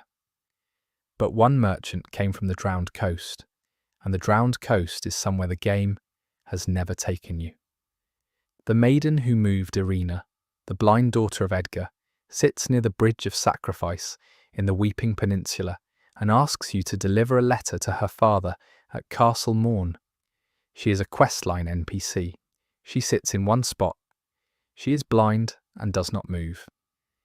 Players who are familiar with her location know where to find her, but players who have approached the Bridge of Sacrifice from the south, coming from Castle Morn's direction, rather than from the north, where you would typically encounter her first, have found Irina in a different position. Not dramatically different. A few meters from her standard location. Slightly further from the road. Slightly more toward the cliff edge. Her dialogue is identical. Her model is identical. She's blind and sitting as she always does, but she is not exactly where she should be. This positional discrepancy has been noted by players who have run the questline multiple times and approached from different directions. When approached from the north in the standard order, she is in her standard position. When approached from the south first, she is slightly displaced. The displacement is not large enough to make her hard to find, but it is consistent. When approached from the south, she is not where she usually is. A blind NPC who sits still has somehow moved a few meters in the direction of the cliff when approached from the wrong direction. Whether this is a spawn variant placed for players approaching from a non-standard direction, or a bug in how her position loads based on the player's approach angle, she is not always in the same place, and she cannot tell you why. The Dragon Communion, that adds more than it should Dragon Communion in Elden Ring, allows the player to exchange dragon hearts at the Cathedral of Dragon Communion or the Church of Dragon Communion to gain dragon incantations, abilities derived from consuming the essence of slain dragons. Each communion gives one incantation per dragon heart spent. That is the standard exchange. But there is a documented, if rare, condition in which a dragon communion grants 2 incantations for 1 dragon heart. Players have reported completing the communion animation, which transitions to the rewards screen, and finding 2 new incantations in their inventory, where there should only be 1. The second incantation is always one the player had not yet unlocked. It is a bonus, unasked for, unexplained. The dragon heart count in the player's inventory reflects the correct deduction of 1 heart. 1 was spent, 2 were received. This has been replicated by a small number of players and has not been connected to any specific trigger, questline state, or game version. It simply happens occasionally when communing with dragons. One theory is that the system that assigns incantations has an error state, in which it grants the selected incantation and the next incantation in its internal list simultaneously. This would produce the effect cleanly. It would also mean that the sequence of incantations in the system's internal order matters. And if the sequence is not random, if dragon incantations are ordered internally in some way, then the bonus incantation you receive tells you what incantation comes after the one you selected in the game's internal logic, which reveals something about how the system was organized. And the organization tells you something about how the developers thought about the order of dragon abilities. The sorcery that works in a place. It Should Not Carrion Slicer is a close-range sorcery, one of the few melee sorceries in the game, and it is exceptionally powerful for its FP cost. Players who use it know that it requires being near an enemy to be effective. It is not a ranged spell. It does not have long reach. You use it up close. But players have found that in one specific location, the large circular room in Raya Lucaria Academy, directly before the debate parlour Grace, Carrion Slicer's visual effect extends significantly further than its hitbox should allow. The sorcery fires from the standard position, and the blade extends visually to a range of approximately twice its normal visual length. The hitbox, tested by players monitoring damage application, remains at its standard range. The enemy has to be in the normal range to take damage, but the visual slicing blade extends much further, in that room only. Elsewhere in Raya Lucaria, the effect is normal. In the room before the debate parlour, the visual extends beyond what the hitbox covers. Whether this is a rendering scale anomaly caused by the room's specific geometry and lighting setup, or whether there is something about that room that affects visual scale for this specific spell, is not clear. The room is not otherwise unusual. It contains a few Raya Lucaria enemies and connects the main path through the academy. But Carrion Slicer's blade is longer there than it is anywhere else in the game. In the place that teaches magic, one magic does something different. The phantom item. Drop. There is a category of Elden Ring anomaly that players call phantom drops. These are items that appear in the drop animation when an enemy dies, the brief glow and the upward float of the item icon, but which do not arrive in the player's inventory. The animation plays, the sound plays, the item rises, and then nothing. The inventory does not gain the item. No message appears confirming a pickup. The item simply does not land. Phantom drops have been recorded from a variety of enemy types across different regions. The most commonly documented cases involve the pumpkinhead enemies in Limgrave and the giant land octopus enemies in Liurnia. In both cases, players have watched the death animation produce what appears to be a drop, seen the visual of an item rising, and received nothing. The items that do not arrive appear to briefly display the characteristic shape of specific items in Elden Ring's drop visual system. Some players have reported seeing what looks like a smithing stone shape. Some have seen what looks like a flask item. One player documented seeing what they described as a key item shape, the distinctive silhouette used for important items in the game's drop system, rise from a dead enemy and dissolve before it could be collected. Whether phantom drops are the result of a rapid transition in the game's state that culls the item before it fully grants, or whether they represent actual items that the game attempted to drop and failed to instantiate, is not known. But there are items in this game that have almost landed, that got to the edge of existing in your inventory and did not make it. You can watch them fail to arrive, and you cannot know what they were. The fingerprint that is on the wrong surface. The fingerprint stone shield is one of the most distinctive items in Elden Ring. A massive shield covered in the prints of an enormous hand, or something like a hand. It is associated with the omens, and with Morgoth specifically. Its lore is dark and its appearance is distinctive. Players who have examined the item model closely in the inventory rotation view have noticed something. The fingerprint impressions on the shield are not consistent across its surface. Most of the shield is covered in the layered overlapping prints that give it its name. But in the upper right quadrant of the shield face, there is a section where the prints are different, smaller, more regular, less chaotic than the pressing of an enormous fist.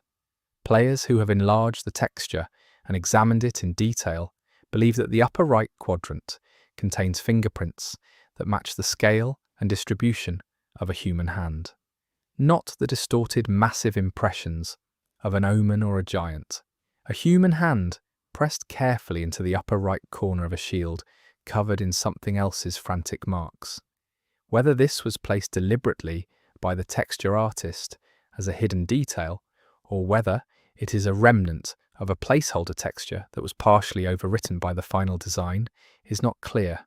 But a human hand pressed quietly into the corner of the fingerprint stone shield, under all the enormous, chaotic impressions, is either a very deliberate choice or a very specific accident. Either way, it is there, smaller than everything around it, deliberate in its placement. A different hand that touched this shield once. The enemy that respawns in the wrong place. Enemy respawn points in Elden Ring are fixed. When you rest at a site of grace, enemies return to their original positions. Their spawn points are set during development, and they return to those positions every time. This is consistent, it is predictable, it is how the game works. Except there is a soldier enemy in the Stormgate area of Limgrave, one of the standard Godric soldiers patrolling the road leading towards Stormvale's main gate, who respawns in a different location than where he was when he died. If you kill this soldier in his standard patrol position, rest at the Stormgate Grace, and return, he is approximately 30 meters from his original position, not at the road, in the grass to the east closer to the cliff edge. He patrols from this new position as if he had always been there. His patrol route from the new spawn is shorter than his original route. It does not connect to the road he originally patrolled. He is now a soldier patrolling a section of empty grass near a cliff, completely disconnected from the tactical logic of his original placement. Kill him again, rest again, and he respawns in a third position. Each death and rest moves him. Incrementally, each respawn, he is somewhere slightly different from where he was before. Players who have killed and respawned him repeatedly have tracked his positions across multiple cycles. He moves roughly east with each cycle, toward the cliff. He has not, in any documented playthrough, reached the cliff edge. But he has never stopped moving either. Each rest brings him back somewhere new, somewhere slightly closer to the edge of things. The Painted World. Reference that goes nowhere. Elden Ring has multiple references to From Software's other games, in the form of items, enemy designs, and thematic echoes. These are generally understood as developer nods rather than lore connections, but there is an item description in Elden Ring that goes further than a thematic echo. The description of the ivory sickle, a curved sword found in a minor location in the mountaintops of the Giants, contains a phrase that appears in almost identical form in Painted World of Anomalies in Dark Souls. The phrase concerns the nature of things that are discarded, thrown away, left outside the world proper. The ivory sickle's description talks about an object kept by those who are cast aside, which is a common enough theme in From Software games. But the specific phrasing, the grammatical structure of the sentence in the original Japanese, matches a passage from the Ariami's item descriptions closely enough that players who read both in Japanese identified it as deliberate. Not a reused sentence, a deliberately similar one, a callback. But the ivory sickle does not appear to connect to any Painted World content in Elden Ring's story. It is used by a minor enemy type with no clear lore relevance. The reference in its description points toward a theme of being cast out, which fits parts of Elden Ring's story, but the precision of the callback feels like it is pointing at something specific that never materialized. A door that looks like a door from somewhere else and opens into a wall. The hollow tree that has a heartbeat.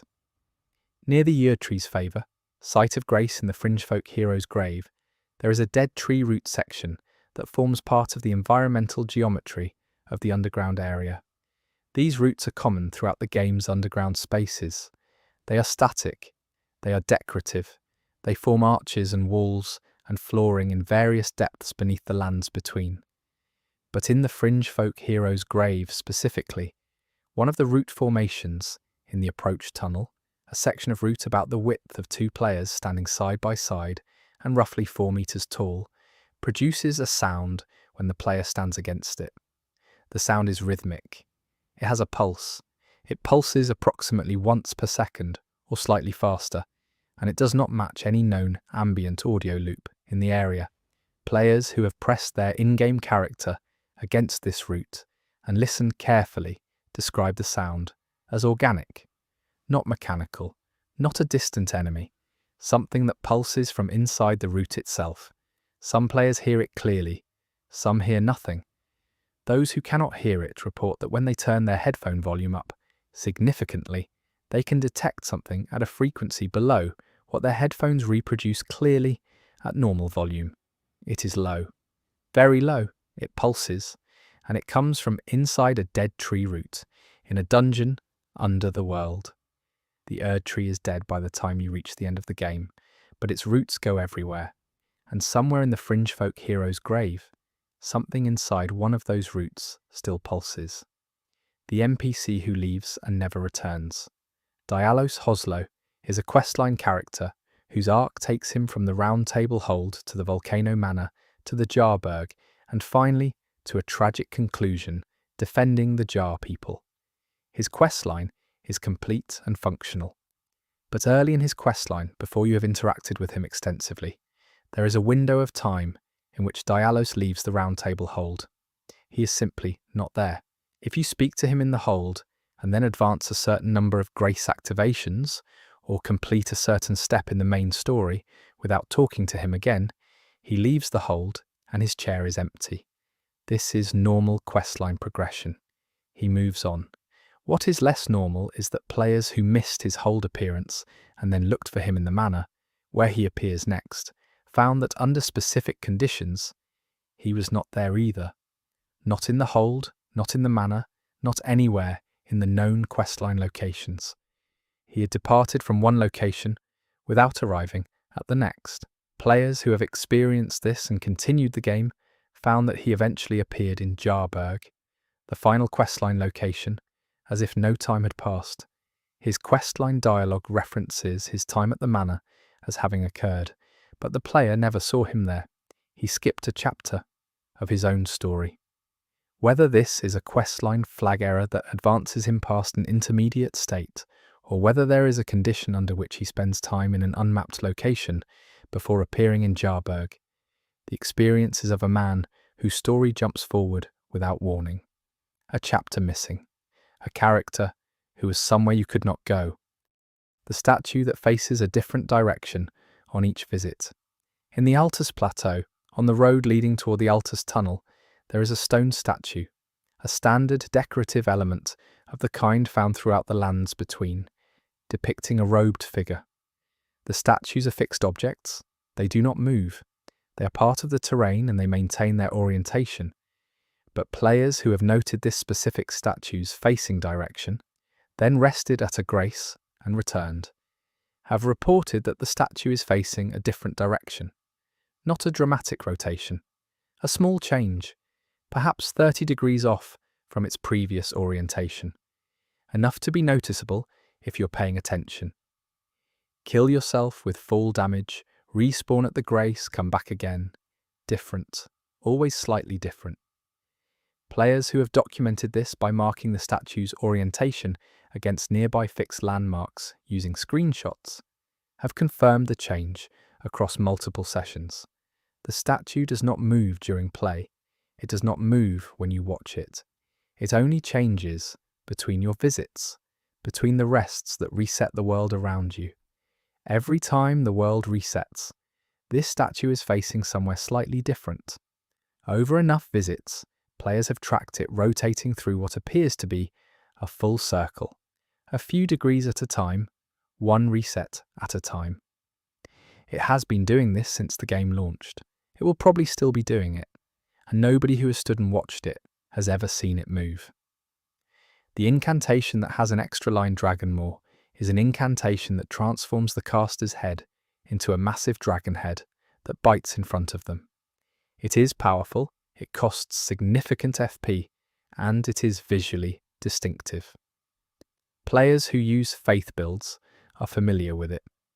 The description of dragon maw in the inventory reads, in the released game, as a 2-sentence description covering what the incantation does and a brief note about its connection to Dragon Communion.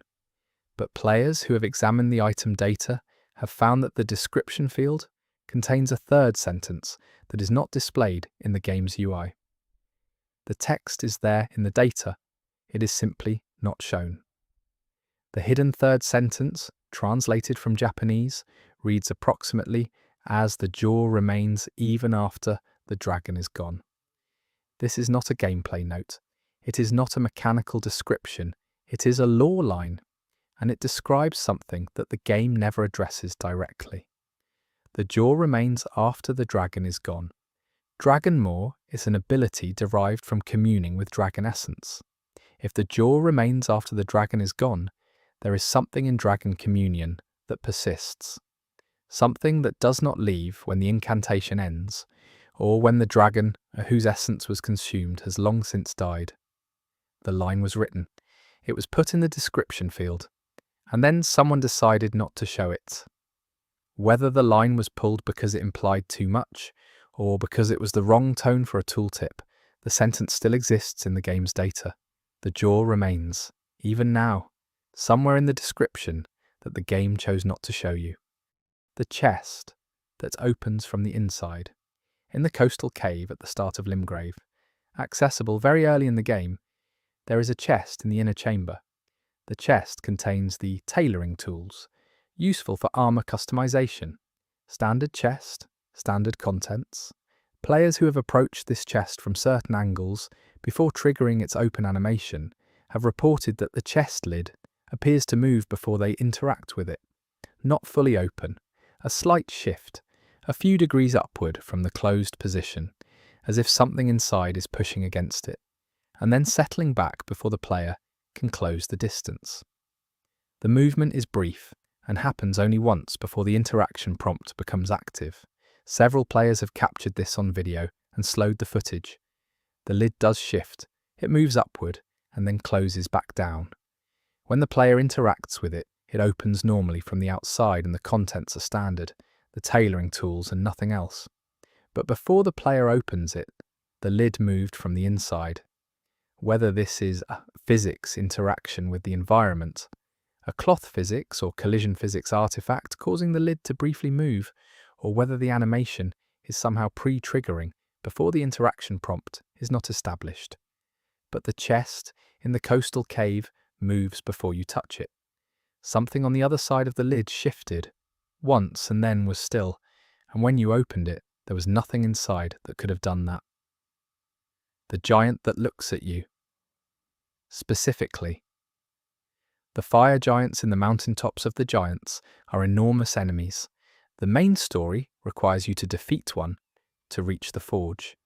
But the area also contains sleeping giants, colossal beings that are encountered as dormant, lying in the snow, remnants of the war against the Golden Order. They are not active enemies.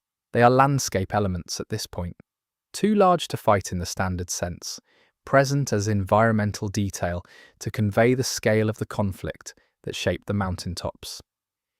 When you approach a sleeping giant in the snowfield, most of them are still. Their eyes, when visible, are closed or unfocused. They are inert, but there is one giant in the northern section of the mountaintops, lying on its back near the cliff edge in the area before the freezing lake, that has its eyes open. Not the milky, unseeing open of a dead or dormant creature. They are clear, and as you approach, they track you. The giant is lying on its back. It is not moving. It is not preparing an attack. It has no attack state. It is not an aggressive encounter. But its eyes follow you as you move. If you circle it, its eyes move. If you approach its face, its eyes are looking at where you are.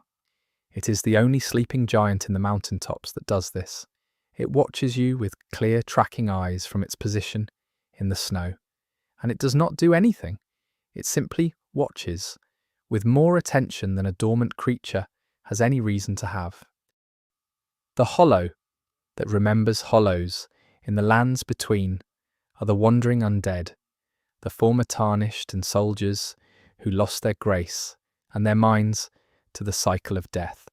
They shuffle and moan and attack without purpose. They have no dialogue. They have no questlines. They are the environment's way of showing what failure looks like at scale, what the lands between produces in abundance. But there is one hollow in the outskirts of Lanedell, in the lower city area before the Erdtree Colosseum approach, that stops, not to attack. It stops and it stands in one position, and it faces a specific building, a ruined structure on the side of the road, and it does not move. Other hollows in the area wander and attack on sight. This one stands, facing the building. Players who have approached it carefully, without triggering its aggression, have been able to stand next to it and observe. It does not react. It stands and it faces the building. Its animation is slightly different from a standard hollow idol. It has a slight forward tilt, a lean as if it is straining towards something it cannot reach. The building it faces is a standard ruined Lanedell structure, with no notable items or enemies inside. There is nothing in the building that would explain the hollow's fixation, but it is there every time you visit, standing, leaning, facing the same building. Whatever it was before it became what it is, some thread of the original person points toward that building, towards something that was there or that used to be there, and the hollow shape of that person cannot stop pointing at it. The item with no weight, Elden Ring, tracks the weight of every item in the game. Armor, weapons, talismans, consumables, all of them have defined weight values that affect your equipment load. This is a central mechanical system. Everything has weight, except for one item which players discovered through data inspection has a weight value of 0. Not a light item. 0. A weight value that should not exist because even feathers and butterflies and small consumables are assigned fractional weights. The item in question is a specific talisman, one that is legitimately obtainable in the game, not a cut content item. It is the primal glintstone blade, which reduces sorcery FP costs at the expense of maximum HP, a legitimate talisman with legitimate gameplay effects, but its weight in the game's data is 0. Using it in your loadout does not affect your equipment load at all, while visually occupying a talisman slot and providing its stated effects. Players who discovered this have used it to maximize their load efficiency slightly, gaining a talisman effect without the weight cost that other talismans carry. Whether the 0 weight is intentional, a mechanical decision to make the talisman's trade-off feel less punishing, or whether it is an oversight, a data entry that was never filled in and defaulted to 0, is something From Software has not addressed. But an item that exists in a world where everything has weight, that provides real effects and occupies real space, and that weighs nothing at all, is something worth sitting with for a moment. Every other thing in the lands between has weight. This one thing does not. The invisible floor in the Swamp of Aeonia. The Swamp of Aeonia in Caelid is the rot-infested wetland centered on the crater where Starscourge Radan's meteor fell, and where Melania struck with the scarlet rot bloom. It is one of the more hazardous traversal areas in the game, draining health rapidly from the rot effect on the swamp's surface. Players use Torrent to minimize contact with the swamp floor, moving fast and limiting how long they wade through it. But players who have moved slowly and carefully through the swamp, without Torrent, exploring its geography on foot, have found something in its northeastern section. An area of the swamp where the floor is higher than it should be. Not a physical obstacle, not a raised piece of terrain, an invisible surface approximately chest height above the visible swamp floor that the player character stands on as if it were solid ground. You are walking through what appears to be the swamp's normal surface, and then you're suddenly elevated, standing on nothing, your feet at the height of the surrounding mist. The invisible floor extends for roughly 20 meters before the character drops back to the actual swamp surface. Walking across it is disorienting. You are standing on swamp mist, standing on nothing, and the rot damage, calibrated to contact with the swamp floor, does not apply while you're elevated on the invisible surface. There is a safe path through the Swamp of Aeonia, hidden inside the geometry, that was never removed. A walkway that is there but was not meant to be seen. You can cross the rot without taking damage, if you know exactly where to walk. The dragon that drops a human item. Dragon hearts are what dragons drop when killed. This is universal. Every dragon in the game drops dragon hearts, used for dragon communion. The economy is simple. Fight dragon, get hearts, spend hearts, gain power. Except one dragon, under specific and not fully understood conditions, drops a human item alongside its dragon heart.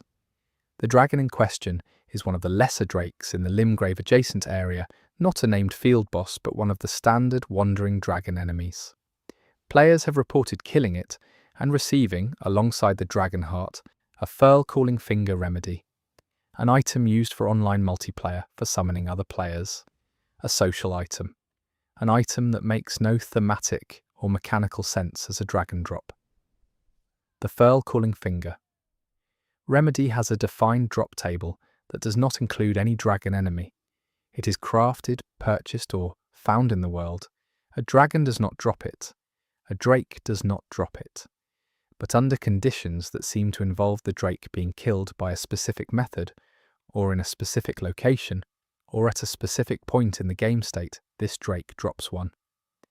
Players who have reported this have attributed it to loot table confusion, a flag error that pulled from the wrong drop table during the game's death processing calculation. This is probably what happened, but a dragon handing you an item used to call people from other worlds, a tool for reaching across the boundary between player realities, is an image that sticks with you.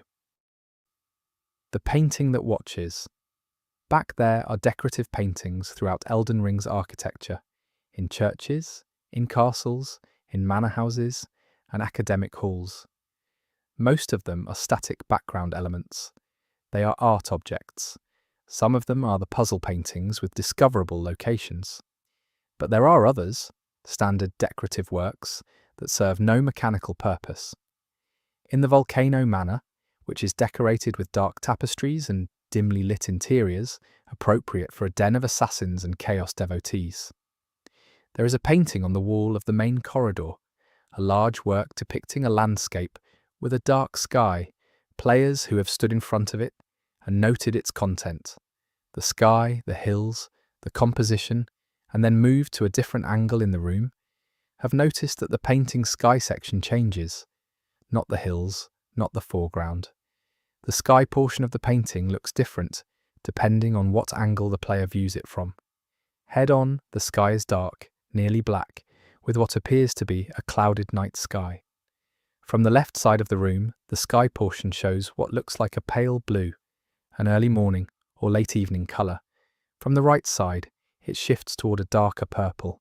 This is probably a material reflection artifact, the painting's sky section, using a semi-reflective material that picks up the room's ambient lighting differently, at different angles. But the effect is that the painting's sky changes depending on where you look at it from.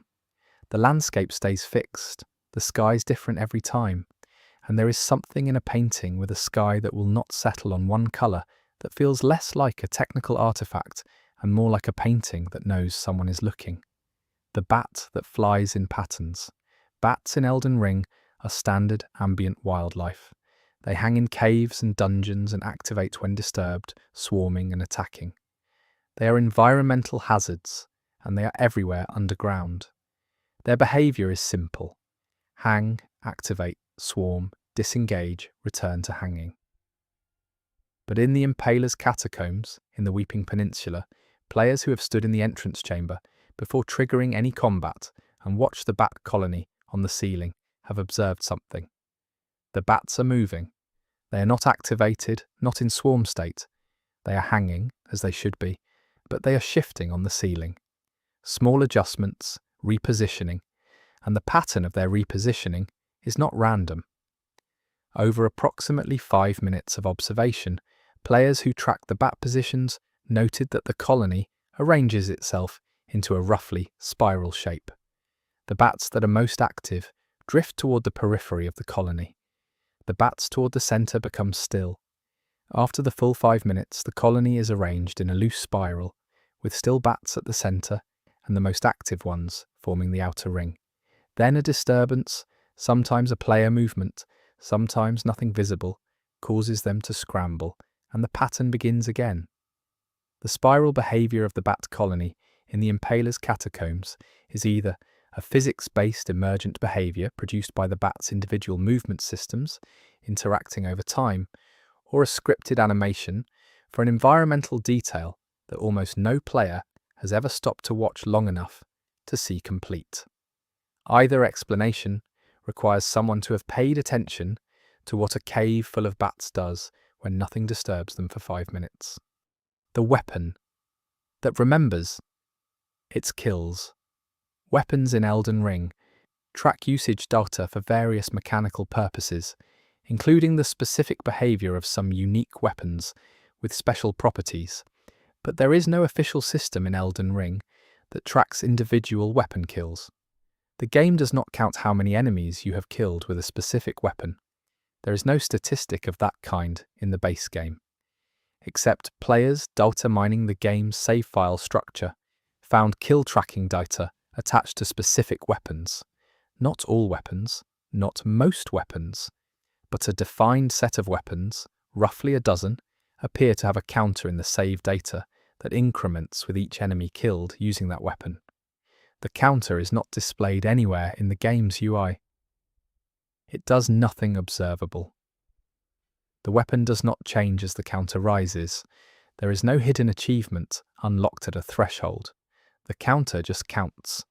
Players have confirmed that the counter increments correctly by tracking save data values before and after combat.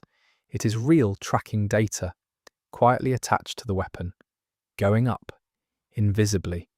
Whether this is the remnant of a scrapped weapon mastery or weapon lore system that was intended to change something about the weapon as it was used, or whether it is data collected for analytical purposes or something else entirely, it means that certain weapons in your Elden Ring playthrough are keeping account. You do not know the number. You cannot see it, but the weapon knows how many things it has killed. It has been keeping track since the first swing. The fog wall that speaks. Fog walls in Elden Ring are the red mist barriers that seal boss encounters. They are visual and audio elements. The visual is the wall of crimson fog. The audio is a deep, resonant sound that plays when you approach and pass through a fog wall.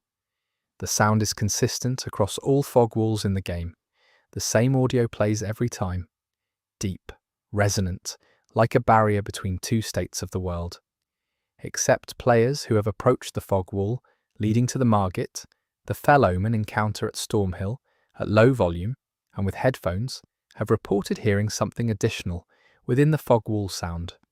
Behind the resonant bass of the fog wall audio, there is something. A voice. Very quiet, speaking. Players who have isolated the audio and amplified the frequency range above and below the main fog wall sound have identified what sounds like a single spoken word in the enhanced audio. The word, based on the phonetics players have extracted, sounds like either wait or wake, said once. Underneath the fog wall sound. Always there, every time the fog wall audio plays at the Margit encounter specifically. Whether this is an intentional sound design element, a whispered word embedded in the fog wall audio for this specific encounter as a narrative detail, or whether it is audio compression artifact that sounds like a word by coincidence, is not established. But at the door to your first major boss in Elden Ring, in the sound that plays when you commit to crossing the threshold, something says one word, and it says it every time, before every attempt, whether you hear it or not. The bloodstain that shows a different player. Bloodstains in Elden Ring are online features that appear when another player in the game's network has died. You can interact with a bloodstain to see a ghostly red replay of how they died. It is one of the game's more memorable features, a graveyard of choices made by strangers. But players have reported finding bloodstains that show deaths that could not have occurred in the location where the bloodstain was found. Not deaths in inaccessible areas, which sometimes happen due to glitches. Deaths that show the player being killed by an enemy that does not exist in that area. A bloodstain in the Siofra River that shows a player being killed by what appears to be a tree sentinel, an enemy that does not appear in any underground area. A bloodstain in the Round Table Hold, where enemies cannot exist, showing a player dying from what the replay suggests is an attack from an invisible source. A bloodstain in the Halig Tree showing a death animation that does not match any known attack from any known enemy in the Halig Tree. The bloodstain network in Elden Ring pulls data from nearby player deaths, but the location matching is not always precise. Deaths from players who died in adjacent areas or in identical geometry areas can sometimes cross. This is probably the source of most anomalous bloodstains. But a bloodstain in the Round Table Hold is harder to explain away. The hold has no adjacent combat area. There is no geometry nearby that would be confused with the hold, and the replay shows someone dying in the hold from something that was not supposed to be there. The eerie tree that blinks. This claim is exactly what it sounds like, and it is one of the stranger documented anomalies in Elden Ring. Players who have stood in the open fields of Limgrave or the Altus Plateau and watched the Erd tree in the distance have reported that the Erd tree blinks. Not a full closing and opening, a brief dimming and brightening of the golden light the Erd tree emits, lasting for less than a second, that resembles, in the player's description, a blink. Not a cloud passing over it, not a lighting system flicker, a self-contained dimming of the Erd tree's own light, from the source lasting a fraction of a second. This has been reported by dozens of players across all platforms. It is not a hardware issue. Multiple players in the same in-game area looking at the Erd tree have reported seeing it at the same time. The blink happens. Players have timed it. It occurs irregularly. Sometimes many minutes pass between blinks, sometimes 2 blinks happen in rapid succession. There is no known interval. It is not a regular loop. It blinks when it blinks. The most grounded technical explanation is that the Eerie's dynamic lighting system has a stutter, a brief interrupt in the light emission calculation that reads as a momentary dimming. This is a plausible engine explanation, but the Eerie is the centerpiece of Elden Ring's world. It is a presence, not just a backdrop, and it blinks irregularly, as if it is aware of something, as if it is watching a world it can no longer control, and occasionally, involuntarily, it looks away. The sound that follows you out of the dungeon. Players have reported a sound that should belong to a specific dungeon continuing to play after they have left it. The dungeon in question is the Tombsward Catacombs in the Weeping Peninsula, a relatively early dungeon with imp enemies and blade trap corridors. The ambient audio of the Tombsward Catacombs is a low echoing atmosphere, a sound of deep space and old stone that is typical of the catacomb-type dungeons.